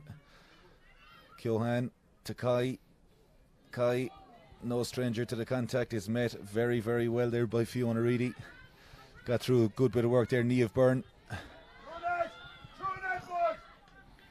Plenty of changes, and Ava Ryder has the ball in hand. Plenty of changes on both sides, and the referee says that it's a knock on, and Dan UL Bohs will be delighted to escape that, but Railway will be disappointed with that attack overall. Yeah, they will. I think UL Bohs will be a little disappointed too, because it is knocked on, but they've turned over the possession, and given how UL Bohs like to play, I think they might have preferred the option to be able to pick that ball and see if they can't counter, even though they're deep inside their own 22. They might have liked the chance to be able to play that. An advantage would have been more of a help to them there, I think, than simple awarding of the knock-on slump. Niamh Byrne has been introduced to the Railway side into the centre. Niamh Byrne, a central part to their winning campaign 2 seasons ago. Also played in the final where they were beaten by Blackrock last December. Dan, plenty of changes coming in. Generally we see these around the 60-minute mark, or the final quarter of the game, but getting players in good and early, both coaches are happy to roll the dice. Yeah, I think that's a measure of how the first half was, because it was attritional. It was aggressive at the breakdown. There was a lot of big hits put in. The work rate of the players was huge, and that's going to tire people out, and that's where mistakes happen. So yeah, making the changes now says that we don't see errors on either side as a result of tiredness because of the overcommitment in the first half. Railway with the penalty at the last scrum, as we said. Doyle, Keegan and Stevenson having a real go, but this time referee says that UL Bohs got in there, and the introduction of Eilise Cahill and Jane Clossy amongst others 1-1 in the second half, Dan, and this game is still on a knife edge. Yeah, and it's those replacements, that's a very, very big front row now. That's a powerful front row, a lot of weight behind it, a lot of power in that. They'll be looking to turn it back. They had the advantage early in the first half in the scrum. The introduction from Patricia Doyle changed that balance. Now UL Bohs looking to turn it back the other way. Go towards Clossie at the front, but Captain Brady does quite well there, and it's Maeve Keegan. Tucked the shoulder and scampered just short of the 10-metre line. Deirdre Roberts has been brilliant for Railway over the last number of seasons. Kai, right-footed, played in behind, bounces quite awkwardly for UL Bohs, but Oviawe has been absolutely outstanding for Railway, hunting down UL Bohs at every opportunity. The referee says that'll be a knock on, a little bit scrappy there, Dan, but you have to commend Railway's defensive line, particularly Faith Ovia with the number 5 for Railway has been absolutely outstanding. Now that defensive line is brilliant. I mean, they're up so fast and they're up aggressively. We've seen a couple of kick chases from some of the UL Bohs players at different times, particularly in the first half, where the kick chaser gets up but doesn't make the impact that they need to make, whereas every time Railway get up fast, the impact is huge in the tackle and the aggression is there, and the support players getting in to get over the ball and put pressure on UL Bohs' possession. It's been the reason that Railway are winning this game. It's been the reason that they've had so much territory and so much possession, is that defensive effort they make when UL Bohs have the ball. They're simply not allowing UL Bohs to have any time or any joy with that ball in their hands. The defensive line speed is massive, the aggression is huge, and it's paying dividends for them. As Aoife Corey gets attention there, you might see in your picture the yellow bib is Nicole Cronin, out with injury, but what a voice to have, Dan, all that experience to come in to give little nuggets of information. It's an international quality player, a player who has been credited with bringing along the development. Kate Flannery, credited by her coach. That, you know, you've got someone like that coming in. They can read the game so well. Nicole Cronin's knowledge of the game is fantastic. Coming in and being able to give little tidbits of advice, but ultimately, unless they find a way to be able to use their possession better and counter the speed of that defensive break from defensive line speed from Railway Union, they're going to be in trouble. And we do have a stray child on the pitch as well as he runs off there to find the parents. Bit of a lengthy stoppage here again, as we said, a stop-start game by nature. But we'll resume the changes on the UL Bohs side. Eilis Cahill and Jane Clossie into the pack. Eva O'Flynn wearing number 22 into the back line as well. Kate Flannery still does remain at 10 and Stephanie Noonan at 12 on that front. Yeah, it's been very stop-start. That won't suit UL Bohs. It will suit Railway, because the amount of energy being expended with that fast defensive line speed and with the amount of aggression in their tackle, this gives them little breathers, so those little breaks will suit them a little bit better, I think.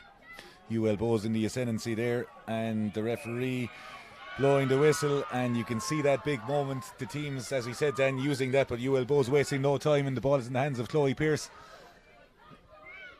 Young people always told to try and use footwork and avoid contact. Chloe Pearce in no mood to do that as Fiona Reedy takes another carry there again. UL Bohs with 2 punches, and Flannery says let's play, uses Noonan as the dummy runner. Corey seems to have recovered from that knock as UL Bohs venture into the Railway half for the first time in the second half.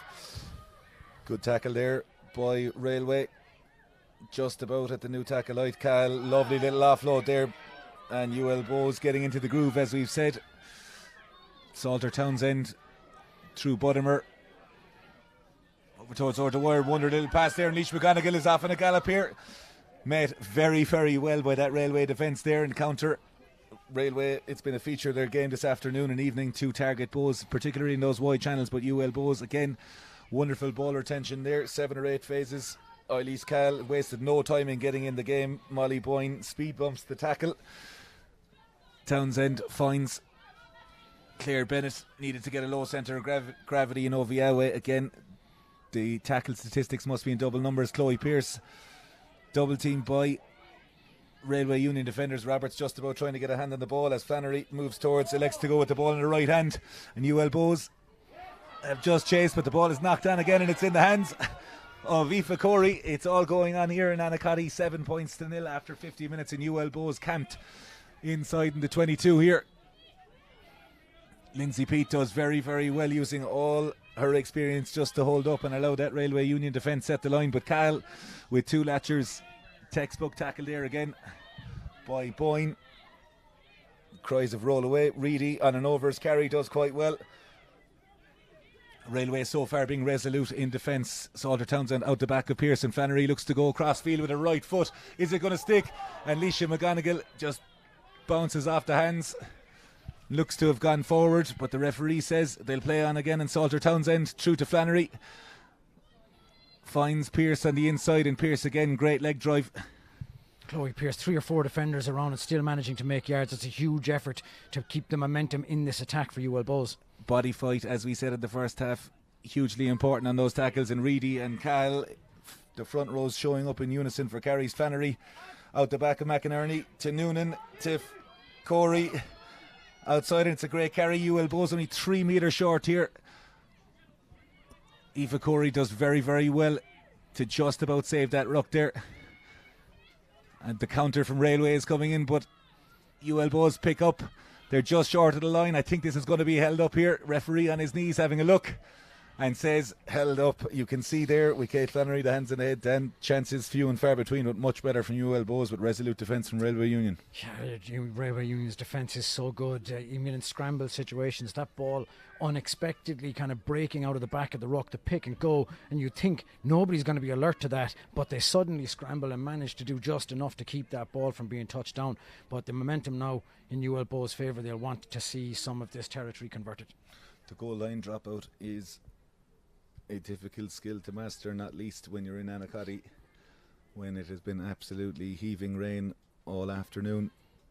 Nicole Kai, 15 metres from the touchline, right footed, sends it high, and it's well fielded by Aoife Corey at 15. Has replacement Eva O'Flynn on her outside. UL Bohs will no doubt have worked on starter plays from this, and Pearce goes straight into Doyle, looks for that contact and finds it. Nice little decoy runners, and Flannery going well. Noonan, ball in hand, very well carried by Ilana McInerney. Railway committed defensively, and Noonan throws it out again. Leash McGonigal has been heavily involved in the game. That crossfield kick a few moments ago. That's lovely hands. Eva McCormack absolutely buried by Oviawe again. Beth Buttimer offloads to Bennett. Forwards working very, very hard as Flannery tries to pick a hole, and Pearce met very hard by Deirdre Roberts. 2 household names in the Energia All-Ireland League Women's Division. Railway through Molly Boyne again, and Oviawe double tackling up again. Flannery, nice little show and go, bringing it to the line. And a good carry there by Garrett. UL Bohs phase play. They've been very, very patient here as they enter into the 22. Those hard yards critical. Flannery again, much like High in the first half, orchestrating well. And Cahill, she's been brilliant, exploding onto the ball at every opportunity, and Railway look to have turned that ball over, but the referee says that it was hands on the ground. And Dan Mooney, based on how the line out has been going for both sides, you'd imagine that UL Bohs may have a little trick play 5 metres from the line up their sleeve. Yeah, you wonder, like, tapping and going has been kind of a thing that they prefer to do. It looks like they'll do it again. The line-outs are a little bit shaky, a little bit questionable, and yeah, this does look like there's a trick play coming. It's been 20 or so odd years since I've seen the wall in Limerick. But the referee says that's a forward pass.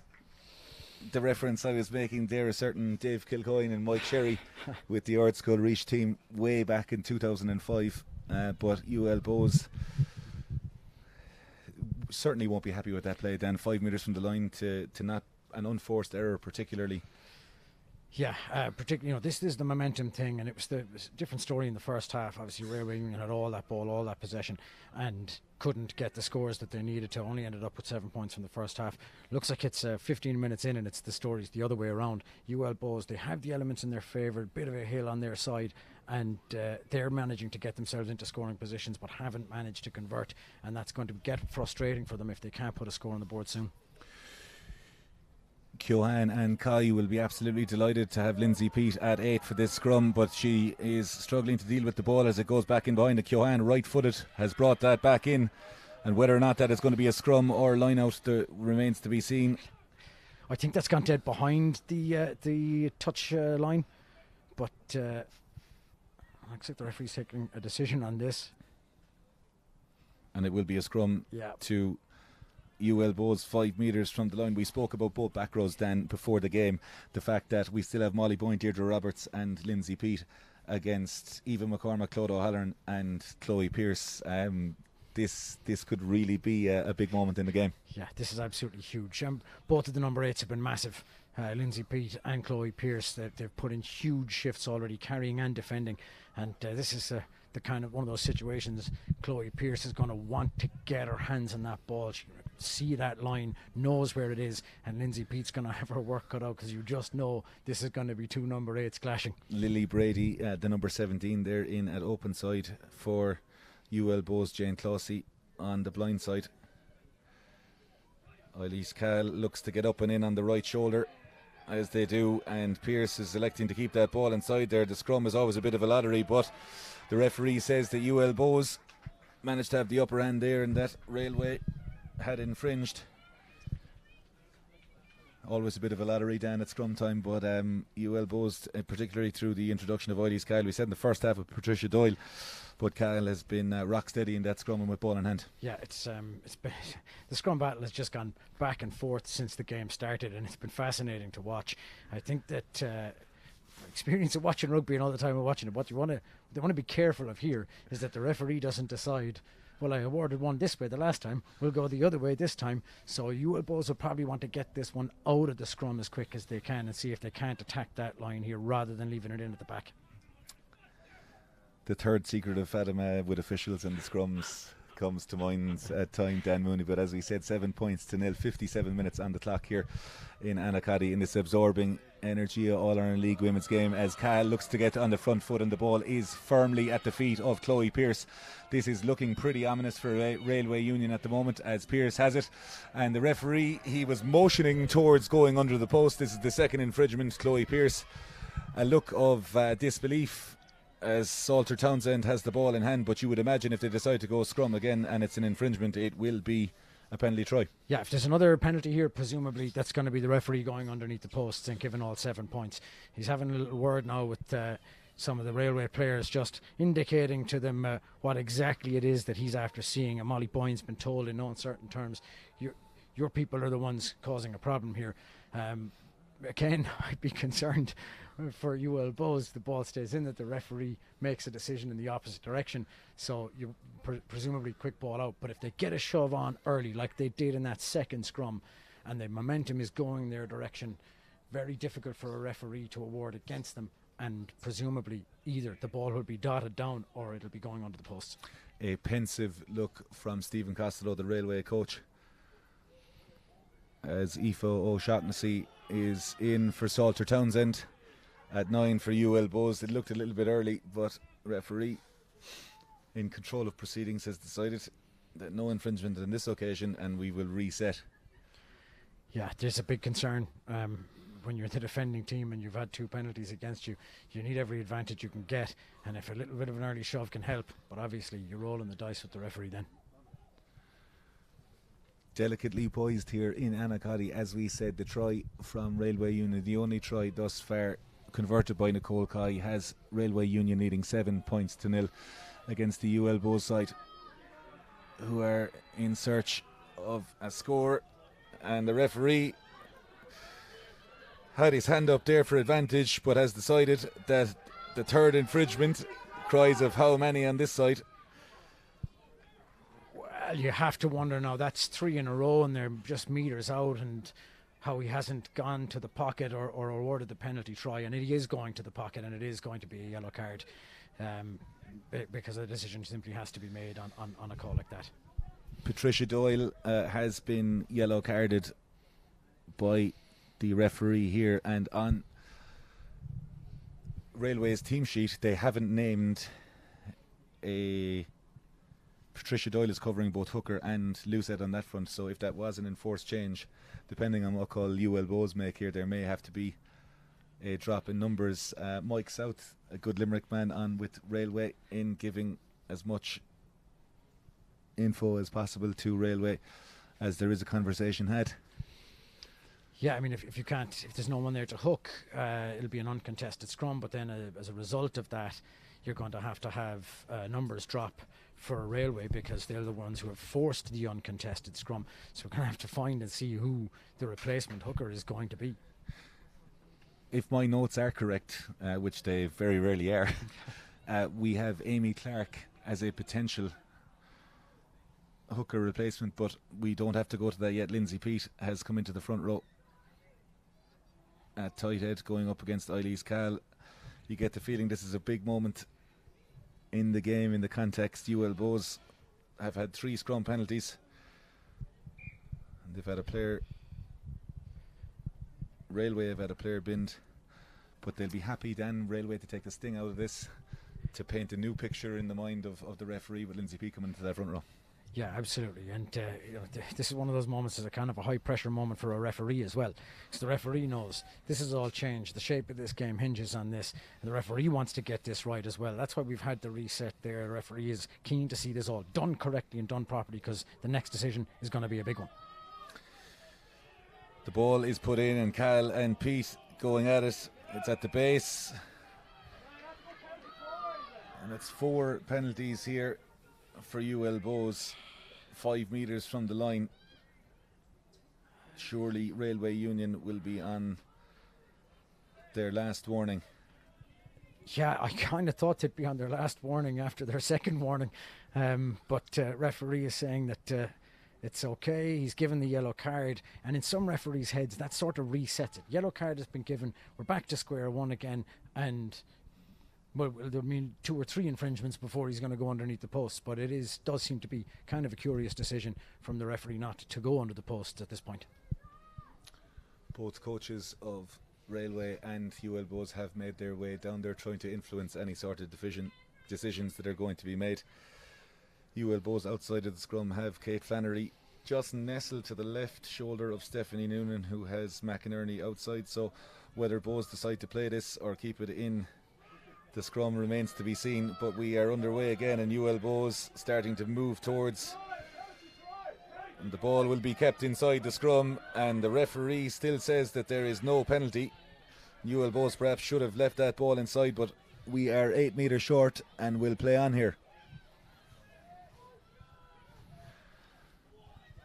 Flannery passes very, very well. The second row, Claire Bennett does very, very well. UL Bohs have been held up over the line once. They need to be careful to make sure to get the body height right. Good carry again there by Eilís Cahill, and Cahill is there, and the referee says, and after 7 minutes of scrums in the second half, UL Bohs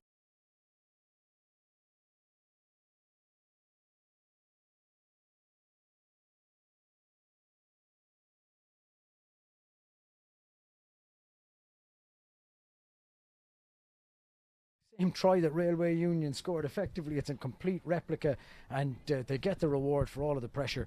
That's slow and bitty stuff. It's not exactly highly entertaining rugby, but this is the game in conditions like this, and often in high stakes games the margin for errors is too small. Nobody wants to be making that mistake. Keep it tight. They get the score, they get the reward, and a chance to level the game. Indeed they do. Eilís Cahill gets the plaudits there. Will be interesting to see, Dan, as we said before the conversion is taken. Generally we do see in the last quarter of these games, when you see the changes come in, that the game begins to break up, but surely the forwards, both sides emptying the bench early to go through that amount of scrums, we are surely going to see this game open up in the last 20.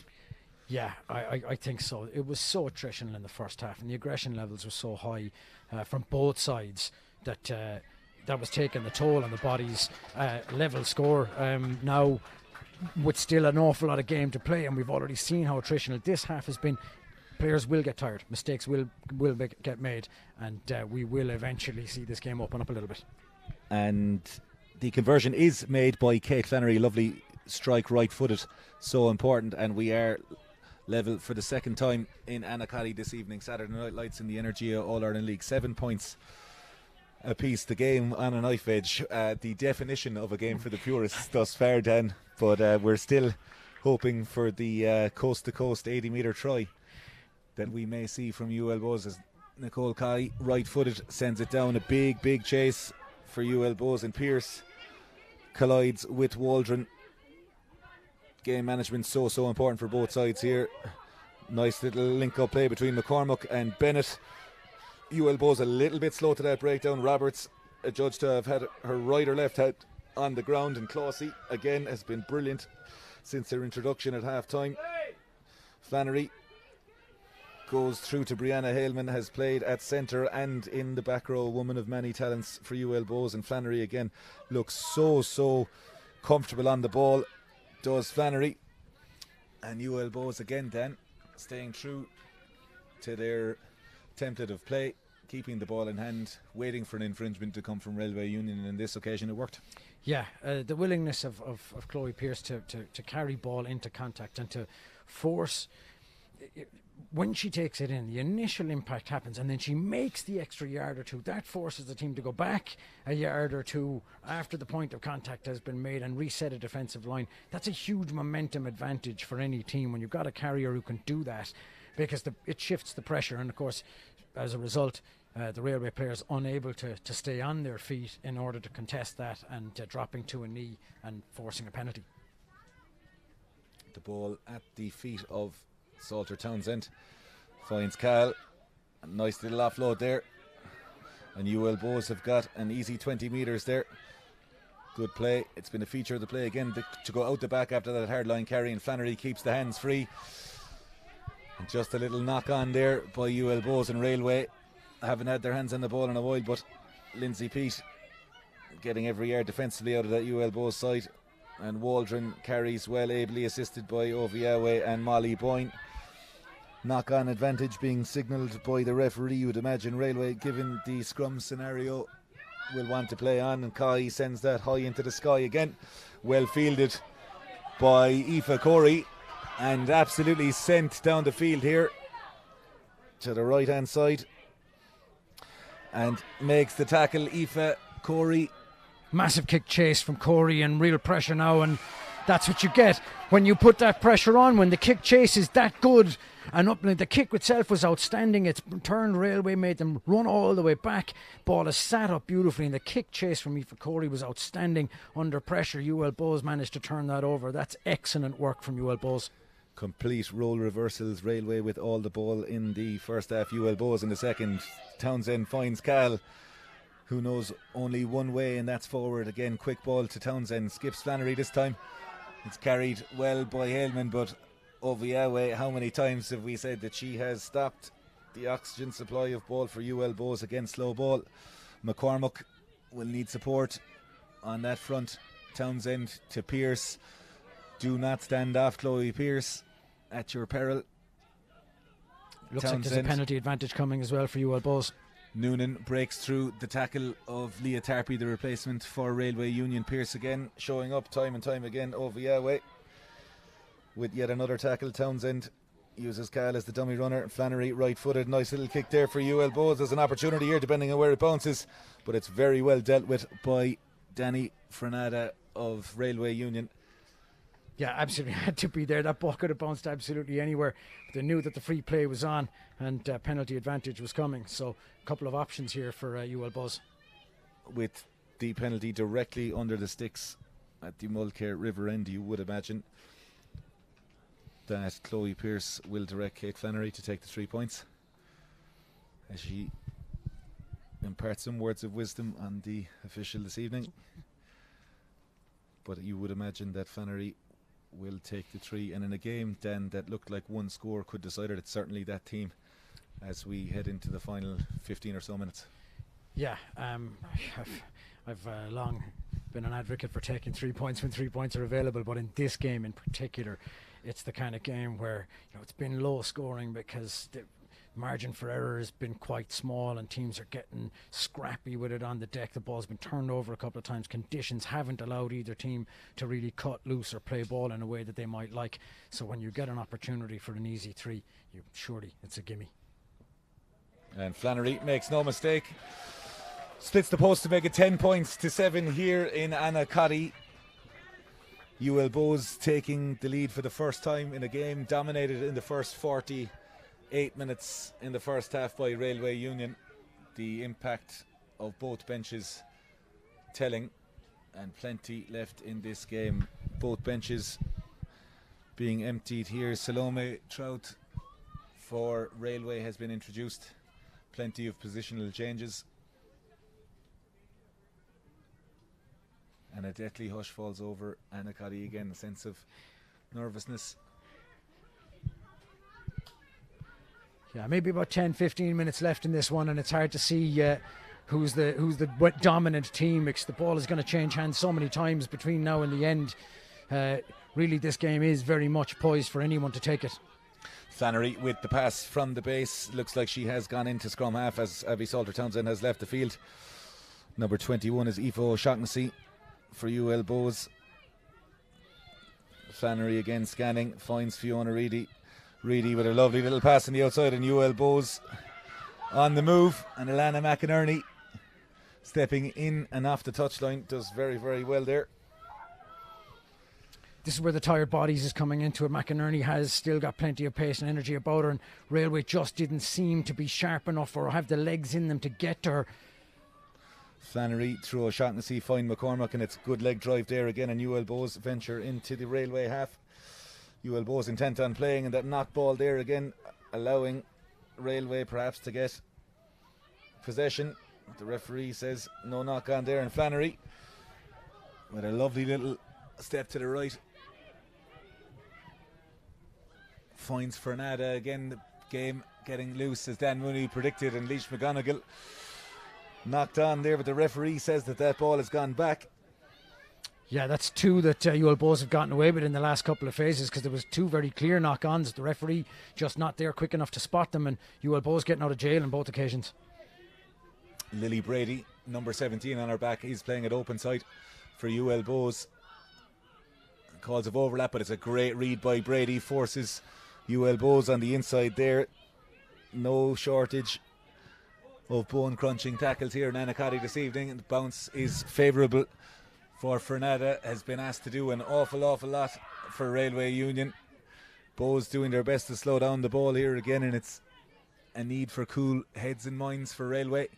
They have played territory for large parts of this game, but they're going to need to play to get into the half of UL Bohs. And well, Railway will be unhappy with that, I think. You know, the referee spotted a knock on in the middle of that ruck. You could hear the shouts from the Railway players when the ball was knocked on in midfield from the kick through, and they'll be really unhappy. The referee spotted that one on the deck and missed the previous one. It gives an opportunity for UL Bohs now take a little breather and start another attacking platform that perhaps they shouldn't have had.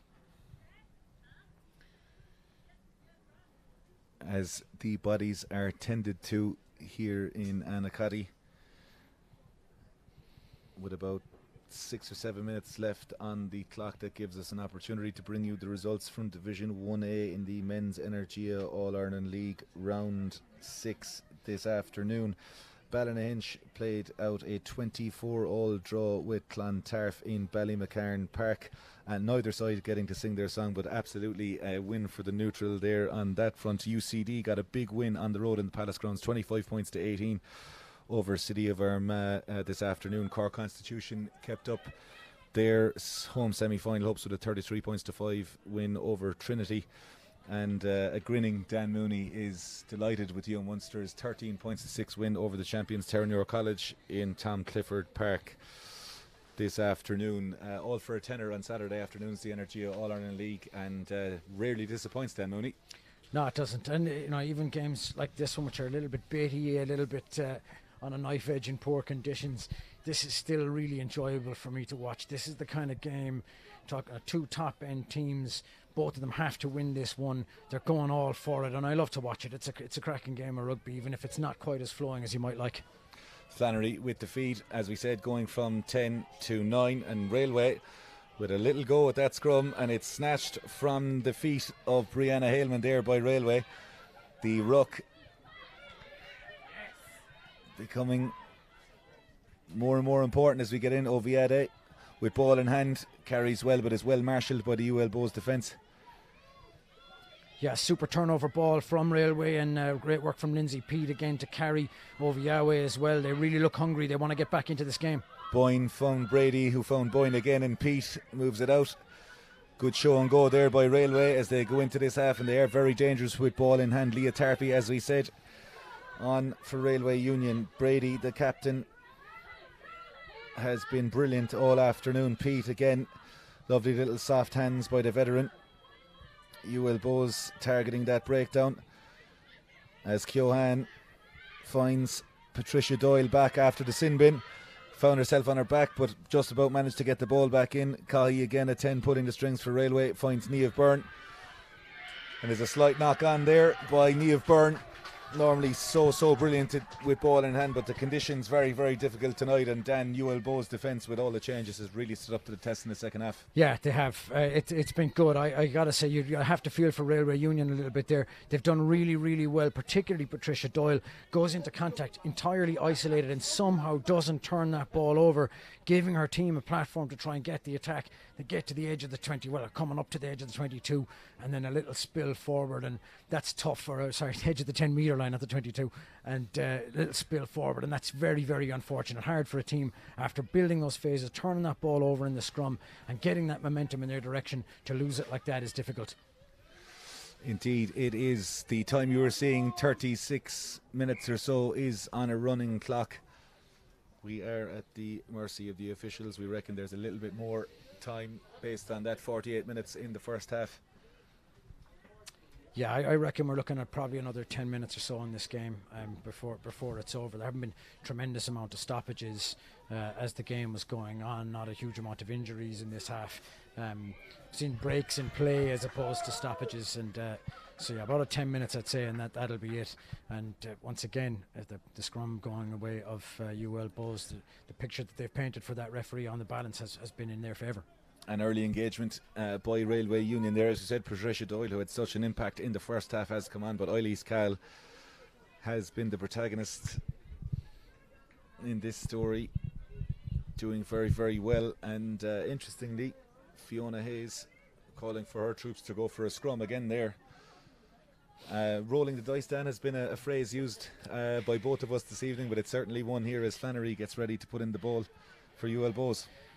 Fiona Hayes on the sideline, almost ready to pack down, eager to get out there, it looks like. Little bit of a slip here on the near side by Cahill, but we play on. Noonan carries. Boyne has been brilliant defensively, gets to grips with the inside centre for UL Bohs, and McGonigal,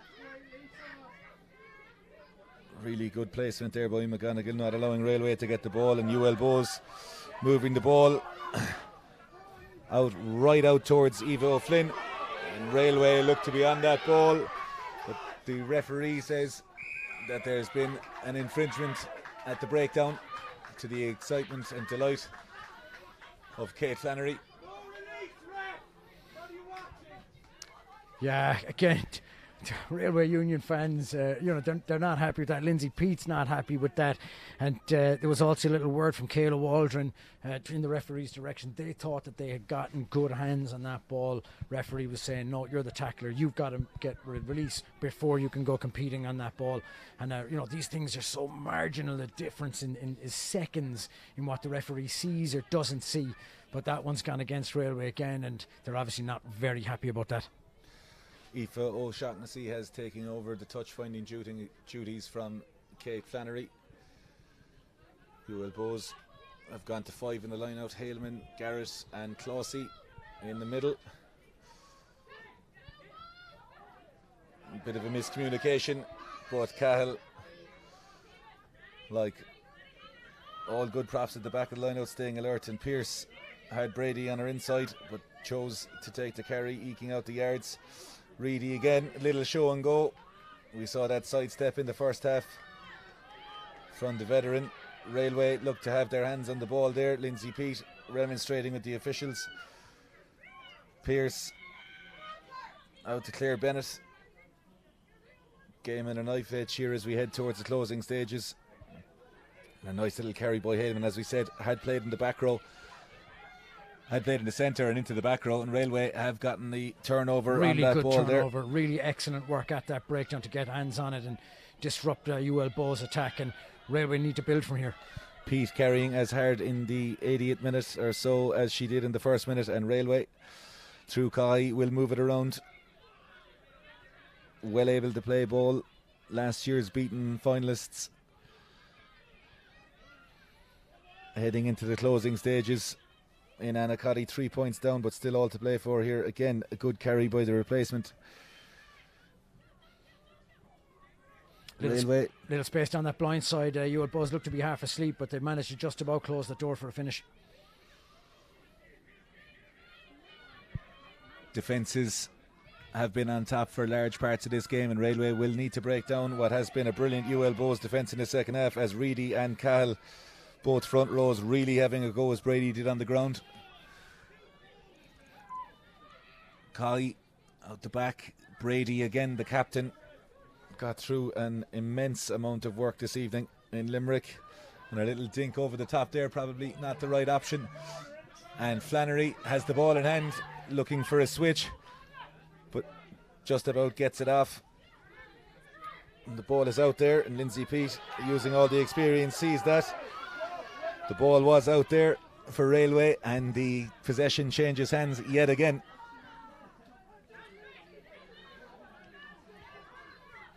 Yeah, that's again excellent play and excellent knowledge. Lindsay Peate knew that ball was out, nobody protecting, nobody standing over that. She just snipes in and grabs a hold of it, turns that ball over, gives her team a chance. There are, whether rumours or confirmed rumours that this could potentially be last play, we will continue commentating until we hear otherwise. Railway have a penalty here. The set piece hasn't been tip-top for both sides, so you would imagine if Kai wants to play here and this is last play, they will either tap and go or take a scrum. Yeah, I mean they'll always have the opportunity to line out, but it just has been too much of a lotto for both teams. So it will be the tap and go, and they'll try and build from here and get the score that they need to get to win this game. Carries very well towards Reedy, and big collision here in Anacotti, 10 points to 7 as we enter the final few moments here. Railway with ball in hand. Keohan has been brilliant at 9, a big tough task to go the 80, as has Kayla Waldron. It's going to take something special to unlock this UL Bohs defence, but Oviade with a big clear out on Chloe Pearce there. The referee says that the UL Bohs player was targeted deliberately with the ball, and Flannery has the ball, and with that running backwards, it looks as if that ball is just about to go out, and the referee does call the final whistle in Saturday Night Lights #Energy AIL Live, and a game for the purist. Dan Mooney, UL Bohs coming out victors, 10 points to 7. They remain top of the table, but a gallant effort from Railway nonetheless. Yeah, you can see what it means to them. 2 huge celebrations when that went out. They're still celebrating on the pitch. Means a continued unbeaten run. First game they haven't got a bonus point, but that was never likely to happen, a bonus point for either one of these teams. It's a sort of a top of the table clash. No matter what way you cut it, this team, Railway Union, will be in the mix by the end of this season, but a tremendous start. 7 games unbeaten for UL Bohs. You can see what it means to them. Phenomenal work rate to come back into this game, particularly in the first half, considering how little ball they had and how much pressure they were under, to the second half to completely dominate the way that they did. Their line never under pressure even once in the second 40 minutes. They used the elements to their advantage, and they took the opportunities that came their way when they came their way, and the scoreline gives them the result. The full-time score in Anacotti here, 10 points to 7. UL Bohs win out over Railway Union. To Paul, John and Billy on sound and video, from myself, Daragh, Frawley and Dan Mooney, have a very good evening, and we will see you again for the Energy AIL Live on Saturday 9th of December. The heroes of Irish rugby are not just the players. Sorry, Hugo. Here's to you, Sean, an expert in your field. To you, Mary, for moulding the talent of tomorrow. That's how we win the match. Come on! And you, Phil, because you do the club website. Here's to every rugby volunteer and behind-the-scenes hero. Thank you for making the game we love possible.